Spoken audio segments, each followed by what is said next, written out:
أعوذ بالله من الشيطان الرجيم بسم الله الرحمن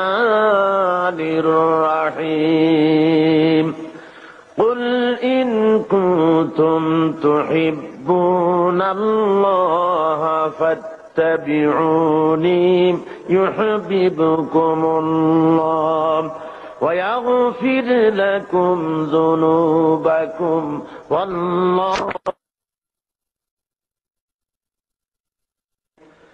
قل أطيعوا الله والرسول فإن تولوا فإن الله لا يحب الكافرين صدق الله العظيم। কোরআনে কারীম তৃতীয় পারা সূরা আলে ইমরান চতুর্থ রুকু। এই আয়াতটির ব্যাখ্যা দিতে গিয়ে কালকে দীর্ঘ সময় চলে গিয়েছে, শেষ করা যায়নি। আসলে এটি এমন একটি আয়াত যেখানে রাসূল পাক সাল্লাল্লাহু আলাইহি ওয়াসাল্লামের ইত্তেবা করার জন্য দুনিয়ার মানুষকে বলা হয়েছে। আল্লাহ রাব্বুল আলামিন বলছেন, নবী আপনি বলে দেন, তোমরা যদি আল্লাহকে ভালোবেসে থাকো, তোমরা যদি আল্লাহর প্রতি ভালোবাসা পোষণ করে থাকো, ফাত্তাবিউনি, তাহলে আমার অনুসরণ করো। তা না হলে আল্লাহকে ভালোবাসার কোনো মূল্য নাই, আল্লাহকে বিশ্বাস করার কোনো মূল্য নাই যদি আমি মুহাম্মদ সাল্লাল্লাহু আলাইহি ওয়াসাল্লামকে অনুকরণ না করো। সুতরাং গোটা পৃথিবীর মানুষের, বিশেষ করে ঈমানদার মুমিন লোকদের বাঁচার একমাত্র পথ এ দুনিয়ায় এবং কিয়ামতেও নাজাতের একটাই পথ, সে পথ হলো মুহাম্মদ সাল্লাল্লাহু আলাইহি ওয়াসাল্লামের অনুসরণ করা। কার অনুসরণ করা? এখন রাসূল পাক সাল্লাল্লাহু আলাইহি ওয়াসাল্লামের কিছু গুণাবলী, কিছু পরিচিতি কোরআনে কারীম দিচ্ছে। তিনি কি মিশন নিয়ে এসেছিলেন এবং কি দায়িত্ব তিনি পালন করেছিলেন, কি করেছিলেন তিনি। এ ব্যাপারে কোরআন শরীফের মধ্যে হুজুরের গুণাবলীর কথা, সিফাতের কথা মোট 4 জায়গায় বলা হয়েছে। এক জায়গায় বলা হয়েছে, ইহুদিরা যারা হুজুরকে অবিশ্বাস করত, তাদের ধারণা ছিল যে আখিরি জামানার পয়গম্বর আমাদের গোষ্ঠীতে, আমাদের বংশে হলো না কেন, একজন উম্মীদের মধ্যে তাকে কেন পাঠানো হলো, আমাদের মধ্যে হলেই তো ভালো হতো।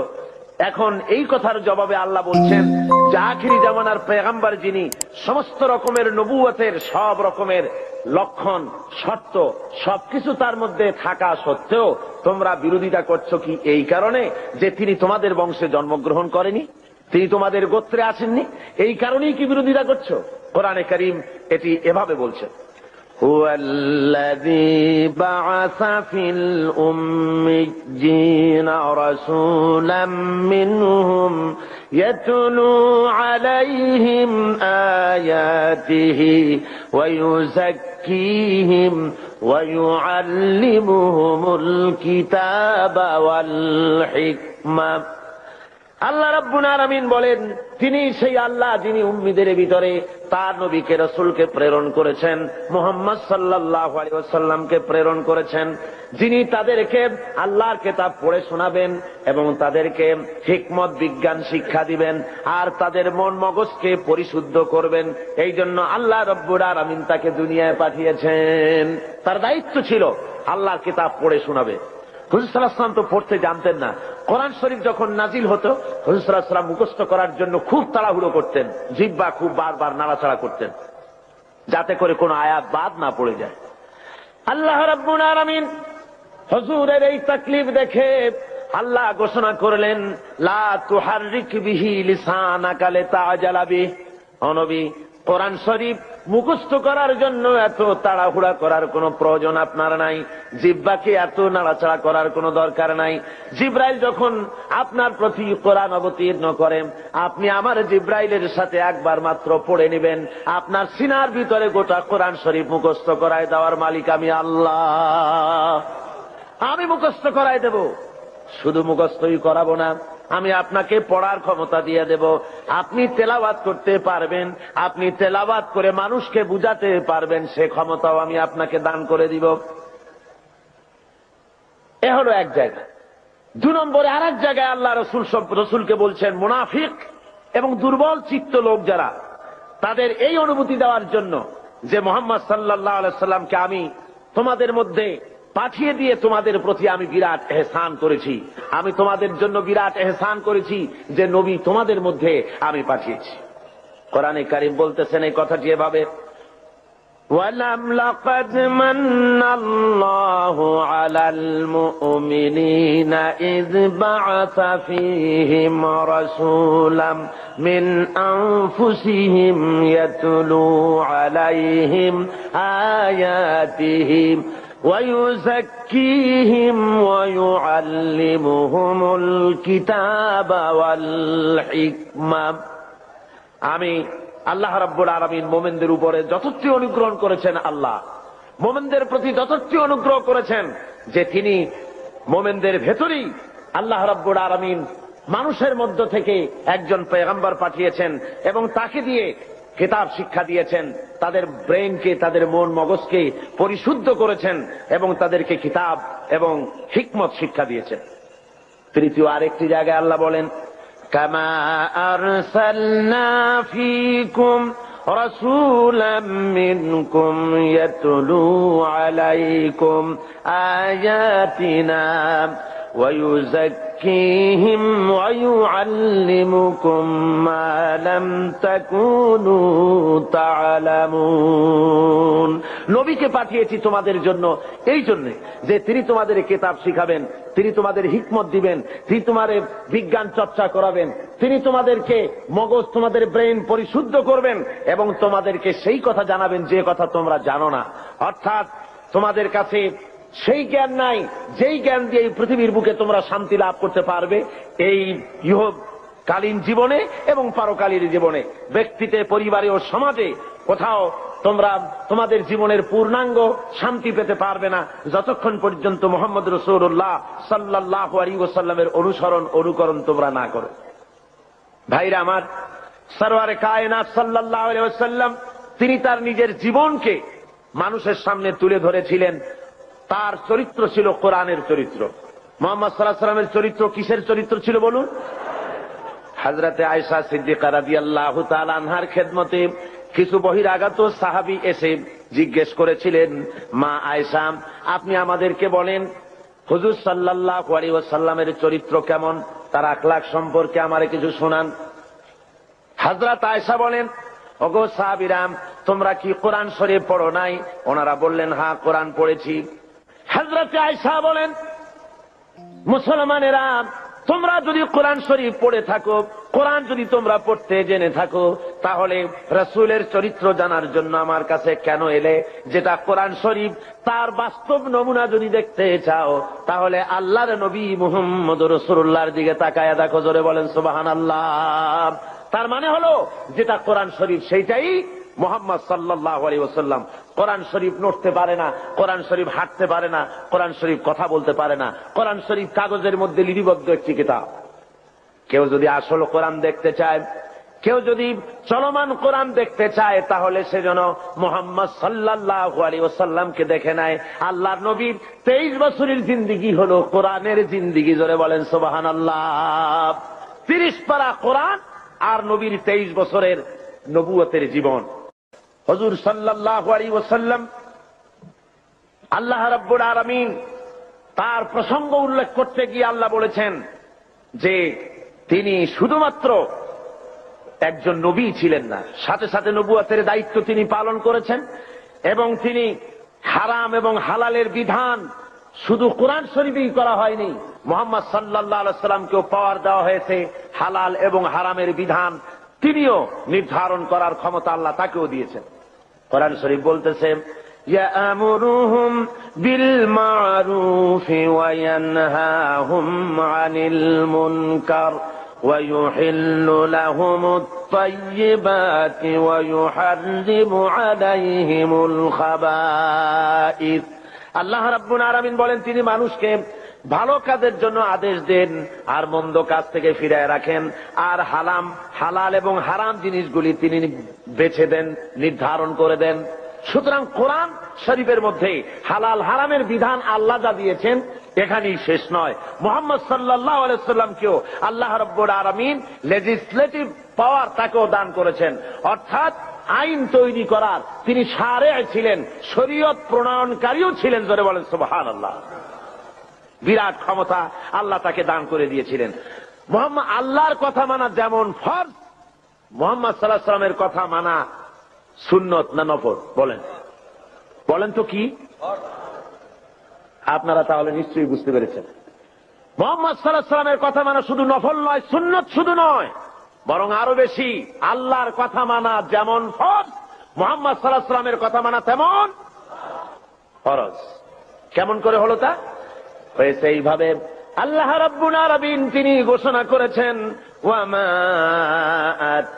আতাকুমুর রাসূলু ফাখুযুহু ওয়ামা নাহাকুম আনহু ফান্তাহু।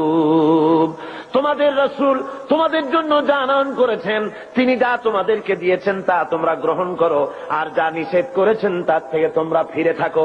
তার অর্থ হলো মুহাম্মদ সাল্লাল্লাহু আলাইহি ওয়াসাল্লাম যা আদেশ করেছেন তা মানা ফরজ, আল্লাহর হুকুম অনুযায়ী। কার হুকুম অনুযায়ী? ফরজ। আর হুজুর যা নিষেধ করেছেন তার থেকে ফিরে থাকা, আল্লাহর হুকুম অনুযায়ী তার থেকে ফিরে থাকা কি? ফরজ। রাসূল যেটা নিষেধ করেছেন তা করা হারাম, যা আদেশ করেছেন তা পালন করা ফরজ। কথা বুঝে আসছে ভাইরা আমার? আল্লাহ তার রাসূলকে এভাবে করে ক্ষমতা দিয়ে দিলেন, তাকে বিচারক হিসাবে আল্লাহ বানাইছেন দুনিয়ার ভিতরে। সোশ্যাল জাস্টিস, সামাজিক সুবিচার প্রতিষ্ঠার জন্য আল্লাহ তার দায়িত্ব দিলেন। আল্লাহ বলছেন, ইন্না আনজালনা ইলাইকাল কিতাবা বিল হাক্কি লিতাহকুমা বাইনান নাসি বিমা আরাকাল্লাহ। হে নবী, আমি সত্য সহকারে আপনাকে পাঠিয়েছি। আপনি আপনার উপরে যে কিতাব অবতীর্ণ করেছি সেই কিতাব দিয়ে আপনি মানুষের উপরে বিচার ফায়সালা করবেন। আর মানুষের সামনে আপনি আমার কোরআন দিয়ে বিচার ফায়সালা করবেন, যেটা আমি আপনার প্রতি অবতীর্ণ করেছি। আল্লাহর আইন দিয়ে মানুষের উপরে শান্তি প্রতিষ্ঠা কিভাবে হতে পারবে সেটা আপনি আমার কোরআন দিয়ে মানুষের সামনে সেট করবেন। সুতরাং মুহাম্মদ সাল্লাল্লাহু আলাইহি ওয়াসাল্লাম যে ফয়সালা দিয়েছেন, যে আইন দিয়েছেন মানুষের চলার ব্যাপারে, অর্থনীতি, সমাজনীতি, রাজনীতি, এমন কোন ব্যাপার নাই যে ব্যাপারে হুজুর কথা বলেননি। হুজুরের ফয়সালা যদি কেউ না মানে, মুসলমান দাবি করার পর যে ব্যক্তি পড়ল লা ইলাহা ইল্লাল্লাহ, লা ইলাহা ইল্লাল্লাহ, লা ইলাহা ইল্লাল্লাহু মুহাম্মাদুর রাসূলুল্লাহ। তার দায়িত্ব হলো, মুমিনের দায়িত্ব হলো রাসূলের হুকুম শুনলো আর সাথে সাথে মাথা পেতে দেবে। কোরআন শরীফ বলছে, ইন্নামা কানা কাওলাল মুমিনিনা ইযা দুউ ইলাল্লাহি ওয়া রাসূলিহি লিয়াহকুমা বাইনাহুম আন ইয়াকুলু সামি'না ওয়া আতা'না। মুমিনদেরকে যখন আল্লাহ এবং তার রাসূলের দিকে ডাকা হয়, আল্লাহ এবং রাসূলের পক্ষ থেকে কোনো অর্ডার দেওয়া হয়, তখন মুমিন যারা, তারা আল্লাহর মীমাংসা এবং তার রাসূলের দেওয়া ফয়সালা মেনে নেবে। আর শোনার সাথে সাথে বলবে সামি'না ওয়া আতা'না, শুনলাম এবং আনুগত্যের মস্তককে অবনত করে দিলাম। এটা হলো মুমিনের কাজ। আর মুনাফিক কি করে? আল্লাহ বলেন, শোনো, মুনাফিক কারা? মুনাফিক কারা? যারা নাকি আল্লাহর কলেমার দাবি করে, মুসলমানের দাবি করে, ইসলামের দাবি করে, অথচ ইসলাম পালন করে চলে না, আল্লাহ এবং আল্লাহ রাসূলের হুকুম মানতে রাজি নয়। এদেরকে কি বলা হয়? মুনাফিক। যাদের মুখের কথার কাজের মিল নাই তাদেরকে কি বলা হয়? এই মুনাফিকদের আচরণ সম্পর্কে আল্লাহ বলেন, وَإِذَا قِيلَ لَهُمْ تَعَالَوْا إِلَى مَا أَنزَلَ اللَّهُ وَإِلَى الرَّسُولِ رَأَيْتَ الْمُنَافِقِينَ يَصُدُّونَ عَنكَ صُدُودًا। আল্লাহ রাব্বুল আলামিন বলেন, যখন এই লোকদেরকে ডাকা হয় আল্লাহ এবং আল্লাহ রাসূলের দিকে, তখন যারা মুনাফিক তাদেরকে তুমি দেখতে পাবে তারা আস্তে করে কেটে পড়বে। মুনাফিকরা কেটে পড়ে। তারা বলে, আর শুনতে, তারা যখনই আল্লাহ এবং আল্লাহ রাসূলের হুকুম শোনে তখন তখন বলে যে ধর্ম হলো এটা ব্যক্তিগত ব্যাপার, এটা আমার ইচ্ছা মানি বা ইচ্ছা হয় না মানি, তা নিয়ে এত বাড়াবাড়ি করার কি দরকার। ওরা বলে যে কোরআন শরীফে আছে লা ইকরাহা ফিদ্দীন, ধর্মের ব্যাপারে বাড়াবাড়ি নাই, সুতরাং তোমার কাজ তুমি করো, আমার কাজ আমি করি, এই কথা তারা নিজেরা বলতে থাকে। আসলে যখন একটি মানুষ কলেমা পড়ে মুসলমান হয়, তখন তার অধিকার নাই যে তার ইচ্ছে মতো ব্যক্তিগতভাবে ধর্ম পালন করবে আর বলবে এটা আমার ইচ্ছার উপরে নির্ভর করে, এমন কথা কেউ বলতে পারবে না। প্রত্যেকটি মুসলমানকে মুহাম্মদ সাল্লাল্লাহু আলাইহি সাল্লাম যে কথা বলেছেন, আল্লাহ এবং তার রাসূলের কথার সামনে মাথা নত করে দিতেই হবে। একজন সাহাবী আর একজন ইহুদি রাসূল পাক সাল্লাল্লাহু আলাইহি সাল্লামের কাছে এসেছিলেন। এসে ওই ইহুদি মুসলমানের বিরুদ্ধে নালিশ করেছে আল্লাহর নবীর দরবারে। নবীজি সব শুনে ফয়সালা দিলেন ইহুদির সপক্ষে। মুসলমান ব্যক্তি অসন্তুষ্ট হয়ে চলে গেলেন হযরত ওমরের কাছে, গিয়ে বললেন, ভাই ওমর, আমি আপনার কাছে এসেছি একটা সানি বিচারের সানি করার জন্য। তো বলে, প্রথমে কার কাছে গিয়েছিলে? কয়, গিয়েছিলাম মুহাম্মদ সাল্লাল্লাহু আলাইহি সাল্লামের কাছে, ইহুদির সাথে আমার সাথে একটা ব্যাপার নিয়ে ঝগড়া হয়েছে, কিন্তু মুহাম্মদ সাল্লাল্লাহু আলাইহি সাল্লাম সেটা শুনিয়া রায় দিলেন ইহুদির পক্ষে। অথচ আমি মুসলমান, আমি নামাজ পড়ি, আমি চাঁদা দেই, আমি জিহাদে যাই, অথচ আমার পক্ষে রায় দেওয়া হলো না। বলুন তো দেখি কেমন কথা? আল্লাহ আপনাকে বড় রাজনৈতিক জ্ঞান দান করেছেন, আপনি আমার এই ফয়সালাটা করে দেন। হযরত ওমর বললেন, আল্লাহর বান্দা, অপেক্ষা করো, আমি তোমার ফয়সালা করে দিতেছি। বাড়ির মধ্যে ঢুকলেন, একটা তরবারি নিয়ে এলেন। তরবারিটা খাপ থেকে বের করে হযরত ওমর বললেন, আল্লাহর বান্দা শোনো, যে ব্যক্তি মুহাম্মদ সাল্লাল্লাহু আলাইহি সাল্লাম ফয়সালা করে দেওয়ার পর নিজেকে মুসলমান দাবি করে আর তারপরে সেই ফয়সালা মেনে নিতে পারে না, দ্বিধা দ্বন্দ্বে ভোগে অথবা তার ছানি করতে আসে, ওই লোকের ফয়সালা এইরকম করে করে দিতে হয়। তরবারি দিয়ে আঘাত করলেন, লোকটা দুই টুকরা হয়ে জমিনের উপরে পড়ে গেল। সারা এলাকায় খবর হলো হযরত ওমর মুসলমান হত্যা করেছেন। ভাইরা আমার, আল্লাহ রাব্বুল আলামিন বলে দিলেন, কোরআনে কারীমের আয়াত নাযিল হয়ে গেল, ফালা ওয়া রাব্বিকা লা ইউমিনুনা হাত্তা ইউহাক্কিমুকা ফীমা শাজারা বাইনাহুম সুম্মা লা ইয়াজিদু ফী আনফুসিহিম হারাজাম মিম্মা কাদাইত ওয়া ইউসাল্লিমু তাসলিমা। হে নবী, আপনার আল্লাহর কসম, আপনার রবের কসম, সে ব্যক্তি মুমিন নয়, সে ব্যক্তি মুমিন নয় যে ব্যক্তি আপনি ফয়সালা দেওয়ার পর, আপনি সিদ্ধান্ত দেওয়ার পর ওই সিদ্ধান্ত মেনে নিতে এতটুকুন দ্বিধা দ্বন্দ্বে ভোগে, মানতে পারে না, সন্দেহ পোষণ করে, আপনার আল্লাহর কসম, সে ব্যক্তি মুমিন না।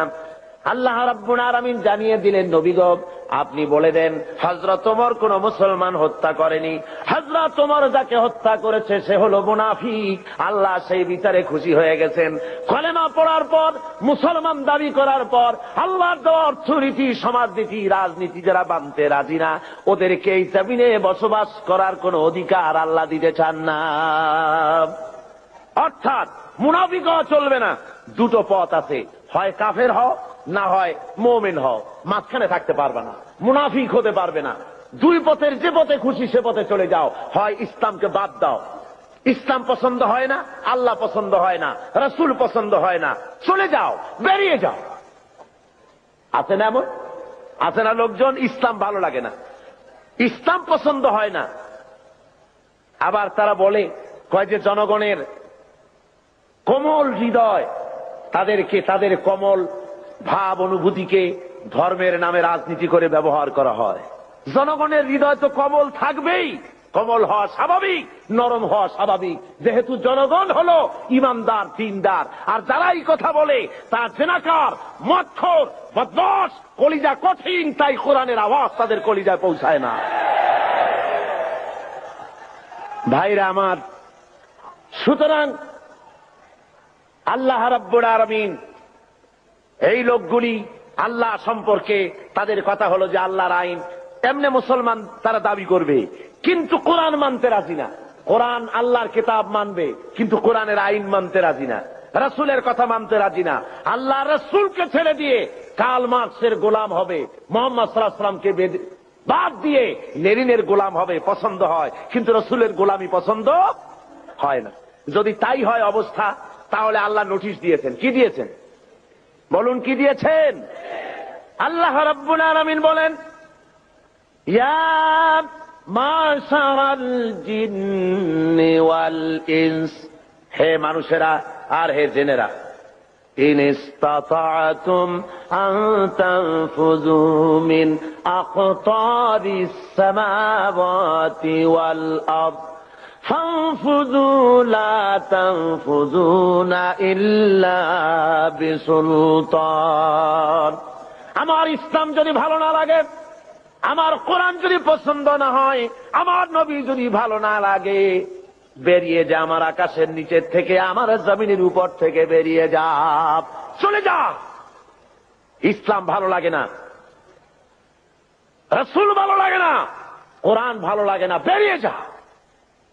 এমন দেশে যা, যদি সম্ভব করতে পারো এমন দেশে চলে যাও যেই দেশে আমার সূর্য নাই, যে দেশে আমার চাঁদ নাই, যে দেশে আমার বাতাস নাই, যে দেশে আমার পানি নাই, যে দেশে আমার অক্সিজেন নাই। এমন কোন দেশ যদি পাও সে দেশে চলে যাও। আছে নাকি এমন কোন দেশ? তোমার কালমাস যদি পৃথিবী বানিয়ে থাকে কোথাও, সেখানে বেরিয়ে যাও। লেনিন যদি কোন ভূখণ্ড তৈরি করে থাকে, সেখানে চলে যাও। আল্লাহর আকাশের নিচে, আল্লাহর জমিনের উপরে বাস করবা, আল্লাহর দেওয়া পানি খাবা, আল্লাহর বাতাস দিয়ে অক্সিজেন গ্রহণ করবে, আল্লাহর জমিনের ধান খাবে, আল্লাহর গাভীর দুধ খাবে, আর কালমার শের গোলামি হতে পারে? যদি বলুন পারে।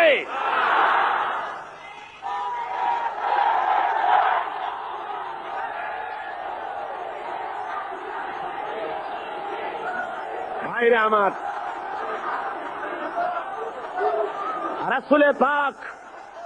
রাসূলে পাক জোরে বলেন সাল্লাল্লাহু আলাইহি ওয়াসাল্লাম স্পষ্টভাবে ঘোষণা করেছেন, লা ইউমিনু আহাদুকুম হাত্তা ইয়াকুনা হাওয়াহু তাবআন লিমা জিতু বিহি। আল্লাহর কসম, তোমাদের মধ্যে কেউ ঈমানদার হতে পারবে না। কে বলতেছেন?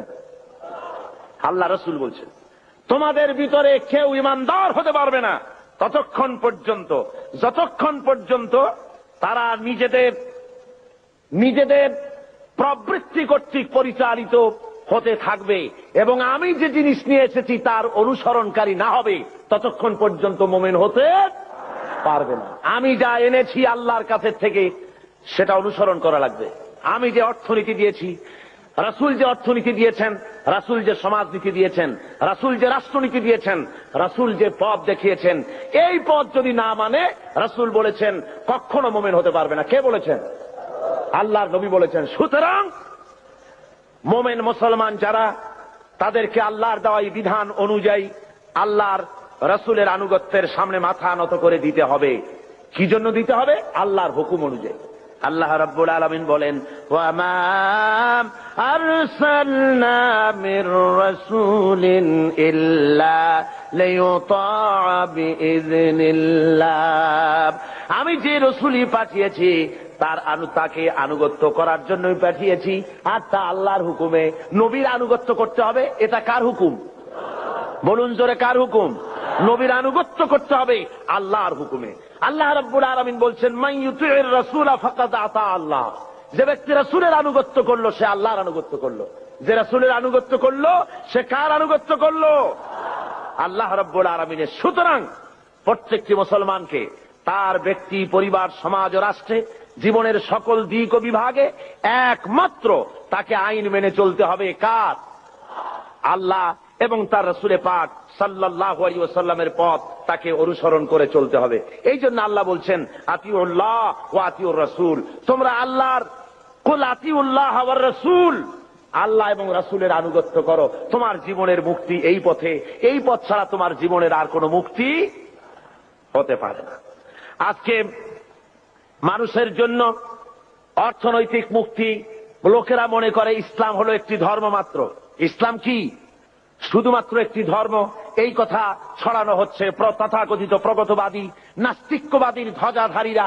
তারা চতুর্দিকে ছড়াচ্ছে ইসলাম হলো শুধুমাত্র একটি ধর্ম, এতে আছে শুধু নামাজ, রোজা, হজ, যাকাতের কথা, অর্থনৈতিক কোনো বক্তব্য নাই। সুতরাং ধর্মের দিক থেকে আমরা নামাজ রোজা ঠিকই করবো আল্লাহর, কিন্তু অর্থনৈতিক মুক্তির জন্য কার্ল মার্কসের কাছে যাওয়া ছাড়া আমাদের কোনো পথ নাই, সমাজতন্ত্র করা ছাড়া কোনো পথ নাই। এই কথা তারা বলে বেড়াচ্ছে এবং আমাদের যুবকদেরকে তারা সর্বনাশ করতেছে। বলুন ঠিক কিনা? আপনারা আমাকে বলেন, এই কোরআন শরীফে আল্লাহ কি অর্থনৈতিক বক্তব্য রাখেন নাই? রাজনৈতিক বক্তব্য নাই, সমাজনীতির বক্তব্য নাই, সবের মধ্যে ভরা আছে। কিন্তু দুঃখের বিষয়, আমার কলেজ ইউনিভার্সিটির ছাত্রগুলি যারা ওখানে পড়াশোনা করছে তার একটি অংশকে আজকে তাদেরকে বিরুদ্ধে নিয়ে নেওয়া হয়েছে। তারা আমার ঘরের ছেলে, অথচ ইসলামকে তারা মুসলমানদের বলে ধর্মান্ধ। মুসলমানদের কি বলে? ধর্মান্ধ। আর ওরা হয়েছে প্রগতিবাদী, প্রগতিশীল। প্রগতি হওয়া যায়, ইসলামরে যত গালি দেওয়া যাবে, রসুলকে গালি দিয়ে যত কবিতা লেখা যাবে, ততই প্রগতিশীল হয়, ততই প্রগতিবাদী হয়। ঠিক কিনা কন? সুতরাং আপনার আমার ছেলেকে যারা ধ্বংস করলো, নষ্ট করলো, ওদের চেনার দরকার আছে না? জোরে বলেন, ওদের চেনার দরকার নাই? কারা আমার ছেলে নষ্ট করলো? আমার ওই ছেলে ইউনিভার্সিটি কলেজে আজকে যারা লেনিন এবং মার্ক্সের গোলাম হয়েছে, এই ছেলেগুলি তো আমার ছেলে ছিল, আপনার ছেলে ছিল, আমার ভাইয়ের ছেলে ছিল। এই ছেলেগুলিকে কারা নষ্ট করলো? নষ্ট করেছে ইউনিভার্সিটি এবং কলেজের তথাকথিত এক শ্রেণীর প্রফেসরেরা। সব না, এক শ্রেণীর শিক্ষকরা। কোন শ্রেণী? যেই শ্রেণীর শিক্ষকরা মস্কো থেকে ট্রেনিং পেয়েছে, পেন্টাগনের ট্রেনিং পেয়েছে, পিকিং এর ট্রেনিং পেয়েছে, শান্তিনিকেতন থেকে মগজ ধোলাই করে পাঠিয়ে দেওয়া হয়েছে চট্টগ্রাম ইউনিভার্সিটিতে, পাঠানো হয়েছে রাজশাহী ইউনিভার্সিটিতে, পাঠানো হয়েছে ঢাকা ইউনিভার্সিটিতে। বিভিন্ন ইউনিভার্সিটি থেকে বসে এসব অধ্যাপক, শিক্ষক নামের কলঙ্ক আমার দেশের হাজার হাজার ছেলেকে বেঈমান বানিয়ে দিল। বলুন ঠিক কিনা?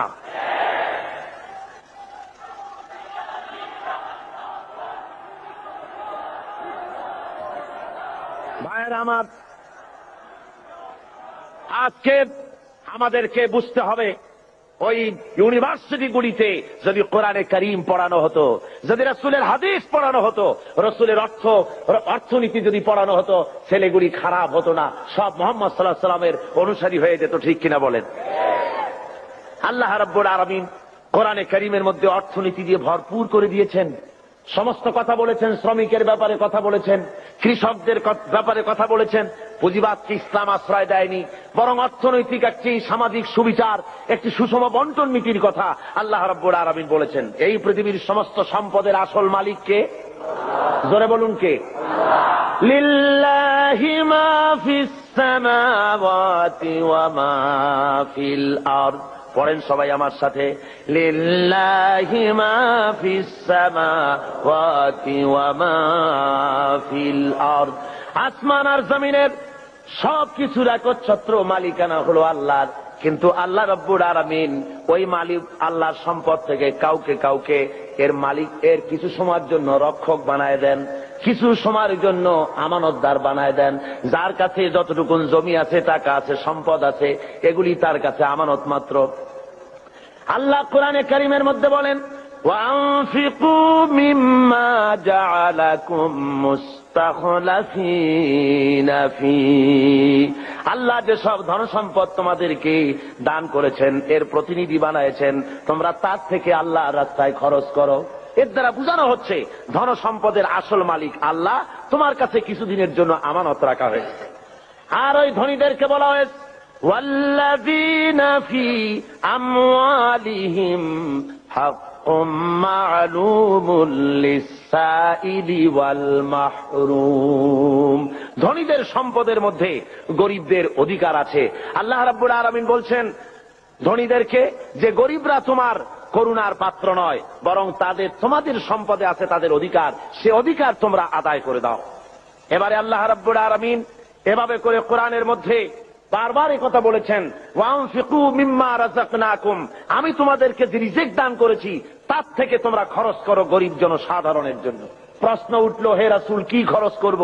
আল্লাহ জবাবটা শিখাই দিলেন, ওয়ায়াসআলুনাকা মাযা ইউনফিকুনা কুলিল আফওয়া। আল্লাহ রাব্বুল আলামিন বলেন, নবী হে, আপনাকে প্রশ্ন করা হয় কি খরচ করব, আপনি বলে দেন প্রয়োজনের অতিরিক্ত জিনিস আল্লাহর রাস্তায় খরচ করে দাও, যেটা তোমার কাজে লাগছে না, তোমার ব্যক্তিগত এবং তোমার পরিবারের জন্য রেখে বাকি জিনিসটা তুমি আল্লাহর রাস্তায় মানুষের জন্য, গরিবদের জন্য খরচ করে দাও। তিরমিজি শরীফের হাদিসের মধ্যে এসেছে, আল্লাহ রাসূল বলেছেন, মানুষের প্রত্যেকটি আদম সন্তানের খাওয়া, পড়া, শিক্ষা, চিকিৎসা, বাসস্থান এই জিনিসগুলির গ্যারান্টি আল্লাহ রাব্বুল আলামিন দিয়ে থাকেন, ইসলামী সরকার দিয়ে থাকে। ইসলাম অর্থনৈতিক নিরাপত্তার জন্য যেসব ব্যবস্থা গ্রহণ করেছে তার সবচাইতে বড় কথা হলো সমাজের কর্মক্ষম ব্যক্তি যারা কাজ করতে পারে না তাদের রুজির জন্য তারা পরিশ্রম করবে, যারা কাজ করতে পারে তারা পরিশ্রম করবে। এটা হলো ইসলামের কথা। কোরআনে কারীমের মধ্যে সূরা জুমায় একথা বলা হয়েছে, فَإِذَا قُضِيَتِ الصَّلَاةُ فَانتَشِرُوا فِي الْأَرْضِ وَابْتَغُوا مِنْ فَضْلِ اللَّهِ وَاذْكُرُوا اللَّهَ كَثِيرًا لَعَلَّكُمْ تُفْلِحُونَ। আল্লাহ রাব্বুল আলামিন বলেন, নামাজ পড়া যখন হয়ে গেল, ফাইজা কুদিয়াতিস সালাত ফান্তাশিরু ফিল আরদ, নামাজ পড়া যখন হয়ে গেছে এখন আর ঘুমায় থেকো না, বেরিয়ে যাও, কলে কারখানায়, খেতে খামারে, অফিসে আদালতে কাজ করো। জোরে বলেন সুবহানাল্লাহ।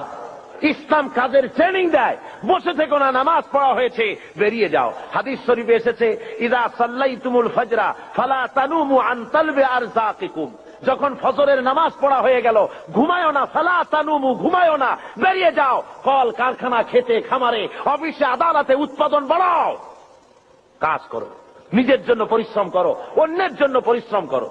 হুজুর বলেছেন সেই ব্যক্তির মতো হতভাগ্য আর কেউ নাই যে নিজের জন্য পরিশ্রম করে না, অন্যের জন্য পরিশ্রম করে না, তার মতো হতভাগ্য আর কেউ হতে পারে না। ইসলাম কাজের কথা এভাবে বলেছেন, আর বলেছেন কি, এই কাজটা যখন করবে তখন কিন্তু আমাকে ভুলে যেও না, আমার কথা মনে রেখো। যখন তুমি কাজে বেরোবে,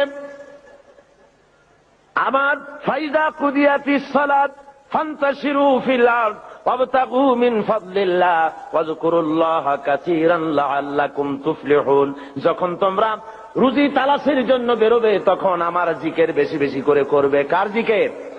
আল্লাহর জিকির। তার মানে এটা নয় যে অফিসে বসে আল্লাহু আল্লাহু করবেন, তারপরে জমিনে গিয়ে আল্লাহু আল্লাহু করবেন মুখে মুখে শুধু, তা না।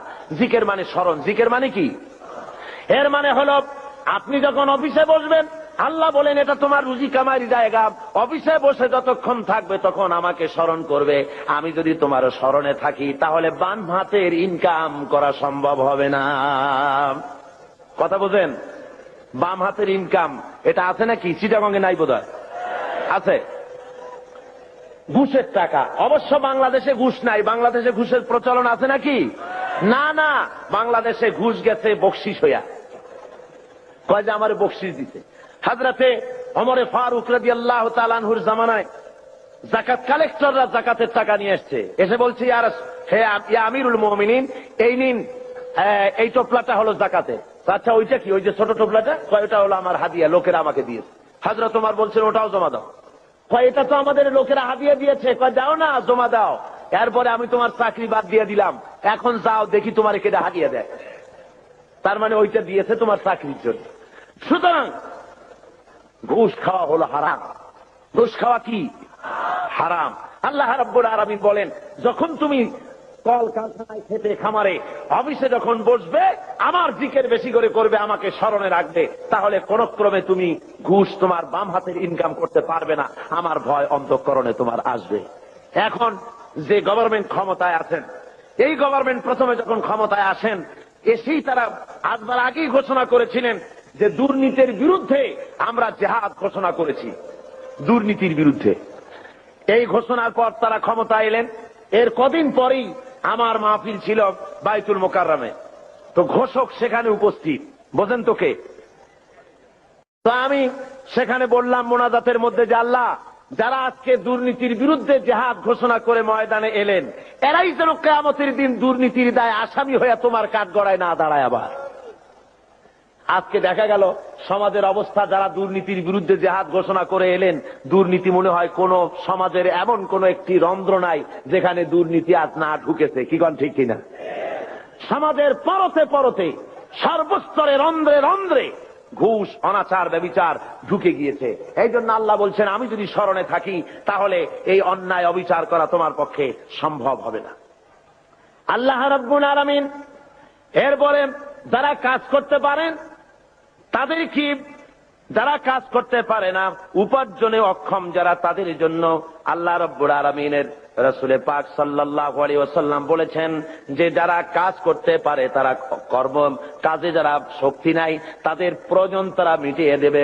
ওয়ায়াকফুলু গানিয়ুহুম ফাকিরাহুম, তাদের সমাজের ধনীরা তারা গরিবদের খাবারের বন্দোবস্ত করবে, তাদের অভাব অভিযোগ প্রয়োজনকে মিটিয়ে দেবে।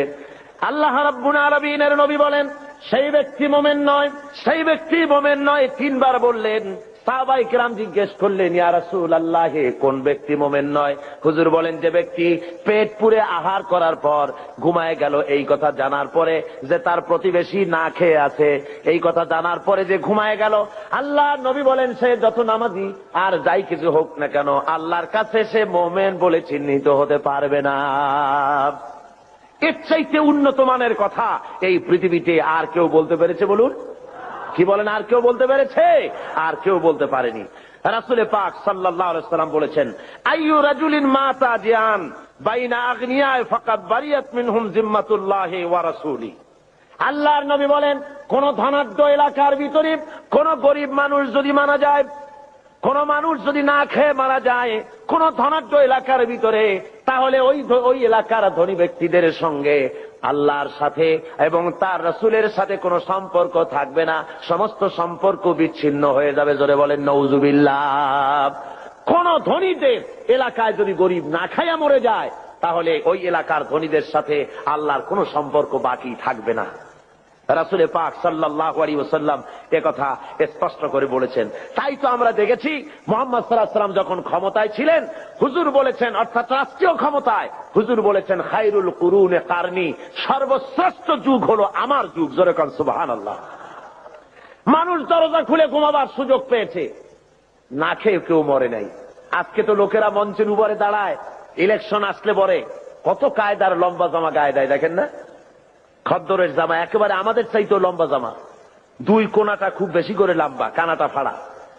এরপরে মঞ্চে এসে সুন্দর করে বলে, এবার যদি একবার চাইতে পারি ক্ষমতায়, না খাইয়া কেউ মরবে না। কিন্তু কি খাইয়া যে মরবে তাও তারা বলে না। ভাইরা আমার, মানুষেরা বুঝতে পারে না, আর এদের পেছনে দৌড়াতে থাকে। রাসূল পাক সাল্লাল্লাহু আলাইহি ওয়াসাল্লাম ইসলামী বিধানের মাধ্যমে মানুষের খাওয়া পড়া, শিক্ষা, চিকিৎসা, বাসস্থানের গ্যারান্টি দিয়েছিলেন। রাসূল দুনিয়া থেকে বিদায় হলেন, হযরতে আবু বকর, হযরত ওমর, হযরত উসমান, হযরত আলী রিদওয়ানুল্লাহি তাআলা আলাইহিম আজমাইন দুনিয়ার বুকে শাসন করেছেন, পৃথিবীকে দেখায়েছেন রাষ্ট্র কেমনে চালায়। নিজেরা না খেয়ে জনগণকে খাবারের বন্দোবস্ত করেছেন। হযরত ওমর ফারুক রাদিয়াল্লাহু তাআলা আনহু তো রাতের আধারে ঘুরে ঘুরে বেড়াতেন, কে খেয়েছে, কে না খেয়ে আছে, কার বাড়ি অসুখ, কার বাড়ি ভালো, কি অবস্থা, এগুলি রাসূল পাক সাল্লাল্লাহু আলাইহি ওয়াসাল্লামের সাহাবী হযরত ওমর দেখতেন। মানুষের চাপ আর কিছু না। আমি আর ওদিকে লক্ষ্য করবেন না, এদিকে লক্ষ্য করেন। আমি তো আপনাদের নিয়ে জিহাদের ময়দানে যাব। কোথায় যাব? তো এই রকমের একটা আওয়াজ শুনে, যদি মানুষের চিল্লানি আওয়াজ শুনে যদি ওদিক ফিরে তাকান, তাহলে আপনাদের নিয়ে জিহাদের ময়দানে যাওয়া যাবে? কি বলেন? সাহসী হতে হবে, দুর্জয় সাহসী হতে হবে। এখানে আর কিচ্ছু নাই, মানুষের বসা ছাড়া আর কোনো কিছু হওয়া সম্ভব নয়, যেহেতু এটা কোরআনের মাহফিল। কিসের মাহফিল? জোরে বলেন, কিসের মাহফিল? সুতরাং লোকেরা বসতে জায়গা পাচ্ছে না বলে প্রচন্ড ভিড়ে মানুষের অসুবিধা হচ্ছে, আর কিছুই না। আপনারা লক্ষ্য করুন, হযরত ওমর ফারুক রাদিয়াল্লাহু তাআলা আনহু রাষ্ট্রপ্রধান, আর রাসূল এমন রাষ্ট্রপ্রধান বানিয়েছিলেন, একদিকে রাষ্ট্রের প্রধান আর একদিকে মসজিদের ইমাম। জোরে বলেন সুবহানাল্লাহ। রাষ্ট্রপ্রধান যিনি হবেন, সেই এলাকার সবচাইতে বড় মসজিদে ইমামতিও তাকে করতে হবে, সে যোগ্যতা থাকা লাগবে। আমাদের দেশে রাষ্ট্রপ্রধান যত আসছেন, যদি শোনা যায় যে উনি আজকে বাইতুল মুকাররমে ইমামতি করবেন, মুসল্লি পাওয়া যাবে একটাও? কি বলেন, পাওয়া যাবে নাকি? হসপিটালের রুগীরা যদি শোনে যে ডাক্তার নাই, ইঞ্জিনিয়াররা আসছে চিকিৎসা করার জন্য, রুগী থাকবে একটাও? পাও ভাঙ্গা রুগীও হসপিটালের জানালা ভাঙ্গে বাইরে পড়বে ভয়তে, যে কোন জায়গার ইনজেকশন কোথায় করে তার তো ঠিক নেই। সুতরাং লোকেরা বলবে, আল্লাহ এমন প্রেসিডেন্টের পিছনে নামাজ পড়া থেকে আমাকে রক্ষা করো, আমাদের বাঁচাও। রাসূল বানিয়েছিলেন এমন, যিনি হবেন রাষ্ট্রপ্রধান, তিনি হবেন মসজিদের কি? ইমাম, তিনি অর্থনীতির ইমাম, তিনি গোটা দেশের ইমাম। একদিকে ইমাম, আর একদিকে স্পিরিচুয়াল ওয়ার্ল্ড, অর্থাৎ আধ্যাত্মিক জগৎ, ইলমে মারফতের শৈল শিখরে আল্লাহ তাকে আরোহণ করিয়েছেন হযরত ওমর। হযরত আলী রাদিয়াল্লাহু তাআলা আনহু, হযরত ওমর ফারুক রাদিয়াল্লাহু তাআলা আনহুর জামানায় খেলাফতের আমলে তিনি স্বপ্নে দেখছেন যেন মুহাম্মদ সাল্লাল্লাহু আলাইহি ওয়াসাল্লামের পেছনে তিনি ফজরের নামাজ আদায় করছেন মসজিদে নববীতে। নামাজ শেষ হয়ে যাওয়ার পর হযরতে আলী রাদিয়াল্লাহু তাআলা আনহু তিনি দেখলেন যে মসজিদের দরজা থেকে একজন বুড়ি প্রবেশ করলো একটা পাত্র নিয়ে। রাসূলের কাছে এসে বলছেন, ইয়া রাসূলুল্লাহ, এই পাত্র ভরা খোরমা আমার বাগানের, আপনি খান, সাহাবায়ে কেরামদের মধ্যে ভাগ করে দেন। রাসূল জিজ্ঞেস করলেন, পাত্রটা নিয়ে, মিয়া তোমার নাম কি? বলছে, আমার নাম জুবায়ের। নাও 5টা, তোমার নাম? আমার নাম সাঈদ। নাও 7টা, তোমার নাম? জাবের। নাও 3টা, তোমার নাম? আমার নাম আবু সাঈদ খুদরি। নাও 6টা। এভাবে ভাগ করতেছেন। দিতে দিতে সর্বশেষ হযরত আলী, হুজুর বলছেন তুমি কে? হযরত আলী বলেন, হুজুর আমি তো আলী। নাও 1টা। হযরত আলী হুজুরের কাছের থেকে খোরমা নিয়ে নিজের মুখের মধ্যে দিয়ে চিবোচ্ছেন। হযরত আলী স্বপ্নের ভিতরে রাসূলের দেওয়া খুরমার দানা মুখের ভিতরে দিয়ে চিবোচ্ছেন। এমন সময় কানের মধ্যে আজানের আওয়াজ চলে গেল, ফজরের আজানের, আসসালাতু খায়রুম মিনান নাওম। হযরত আলীর ঘুম ভেঙে গেল। তিনি ঘুমের থেকে জেগেছেন ঠিকই, কিন্তু মুখের ভিতরে রাসূলের দেওয়া খুরমার স্বাদ তার মুখের মধ্যে তখনও বিরাজমান। আল্লাহর নবীর জান্নাতি সুগ্রাণ তখনও হযরত আলীর ঘরের মধ্যে তখনও রয়েছে। হযরত আলী উযু করে মসজিদে নববীর ভিতরে চলে গেলেন। যায় দেখেন হযরত ওমর ইমামতি করতেছেন। নামাজ শেষে ওমর যখন পিছনে ফিরেছেন, হযরত আলী দেখেন মসজিদের ভিতরে একজন লোক ঢুকলো। মসজিদের ভিতরে একজন বুড়ি ঢুকলেন, হাতে একটা পাত্র নিয়ে এসে বলছেন, হে আমার আমিরুল মুমিনিন, এটা আমার বাগানের, আপনি নিজে খান আর রাসূলের সাহাবীদের মধ্যে ভাগ করে। হযরত ওমর ফারুক রাদিয়াল্লাহু তাআলা আনহু খোরমার পাত্র হাতে নিয়ে বলছেন, তোমার নাম কি? কয় অমুক না ওই কয়টা। তোমার নাম কি? অমুক নয় ওই কয়টা। দিতে দিতে হযরত আলীর বেলায় বলেন, আলী তুমি কে? কয় আমি তো আলী। কয় তুমি নাও 1টা। হযরত আলী বলেন, ভাই ওমর, তোমার কাছে তো খুরমা আরো আছে পাত্রে দেখা যায়, আমার ঘরে ছেলে পেলে আছে, দিলে তো তুমি আরো দিতে পারো, আমার 1টা কেন দিলে? একাধিক দাও না কেন? হযরত ওমর বলেন, ওরে আলী, বিগত রজনীতে স্বপ্নের ভিতরে যদি নবী মুহাম্মদ রাসূলুল্লাহ সাল্লাল্লাহু আলাইহি ওয়াসাল্লাম তোমারে একাধিক খুরমা দিতেন, আমি ওমরও তোমাকে একাধিক খুরমা দিয়া দিতাম। কেমন রাষ্ট্রপ্রধান! আমিরুল মুমিনিন হযরত ওমর ফারুক রাদিয়াল্লাহু তাআলা আনহু। মানুষের একদিকে আমিরুল মুমিনিন রাষ্ট্রপ্রধান, আর একদিকে দুয়ারে দুয়ারে ঘুরে বেড়াচ্ছেন, কে খেতে পারতেছে কে খেতে পারতেছে না, সব ঘুরে ঘুরে তিনি দেখতেছেন। একবার তিনি এক মুসলমান বাহিনী, ইসলামী বাহিনী যুদ্ধ করতে গেছে, জিহাদের ময়দান থেকে ফিরে আসতেছে তারা। তিনি খবর নেওয়ার জন্য এগিয়ে গেলেন, খবর নেওয়ার জন্য এগিয়ে গিয়েছেন। প্রতিমধ্যে এক বুড়ির সঙ্গে দেখা। বুড়ি জিজ্ঞেস করেন, ভাই মিয়া, তুমি কি জানো হযরত ওমর কোথায় গেছে? হযরত ওমর পথে নিজের পরিচয় দেওয়া সঠিক মনে করলেন না। তিনি বললেন যে ওমর এই দিকে গেছে, নিজের দিকে দেখালেন। বুড়ি মনে করছে ওই দিকে গেছে। হযরতে ওমরের কথার পর বুড়ি বলছে, পথিক তুমি কি জানো ওমর কেমন আছে? কয় হ্যাঁ জানি তো। ভালো আছে? কয় তুমি তো বলছো ভালো আছে, আমি বলি ওমর নিপাত যাক। হযরত ওমর বললেন, মা তা কেন?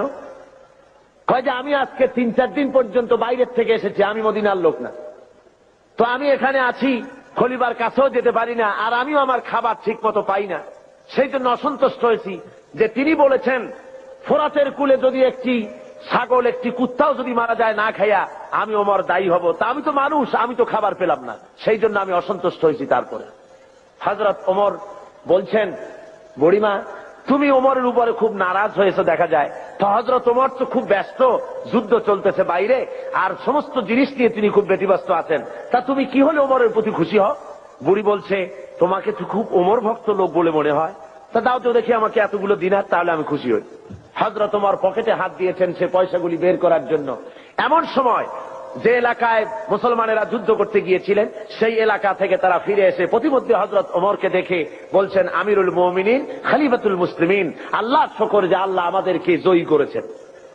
শুনে বুড়ি যখন শুনল যে আমিরুল মুমিনিন, সে ভয়তে থরথর করছে, সর্বনাশ, হযরত ওমরের সামনে আমি বলছি যে ওমর নিপাত যা। বুড়ি তখন করজোরে বলছে, আমিরুল মুমিনিন, আমি বুঝতে পারি নাই, ভুল করেছি, আপনার সামনে আপনার নিপাত কামনা করেছি, আমি বুঝি নাই, আমারে আল্লাহর রাস্তে মাফ করে দেন। হযরত ওমর বলেন, বুড়ি মাফ করা লাগবে না, আমার উল্টা মাফ চাই না, বরং আমি মাফ চাই। তুমি বলার আগে আমি যে তোমার ক্ষুধার খবর নিতে পারি নাই, এই জন্য তুমি কিয়ামতের ময়দানে আল্লাহর দরবারে আমারে তুমি আসামি বানাইও না। ইসলাম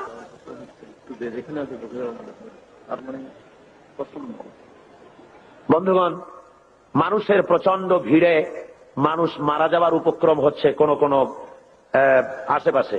তো আমি যদি আপনাদের বলি একটু চাপতে, আপনারা কি পারবেন?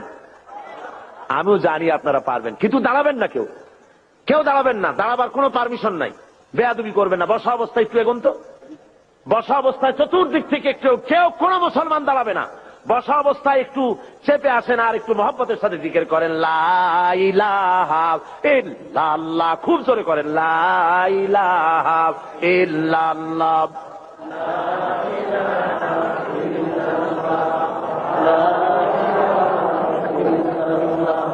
লা ইলাহা ইল্লাল্লাহ, লা ইলাহা ইল্লাল্লাহ, লা ইলাহা ইল্লাল্লাহ, লা ইলাহা। আরো জোরে করুন,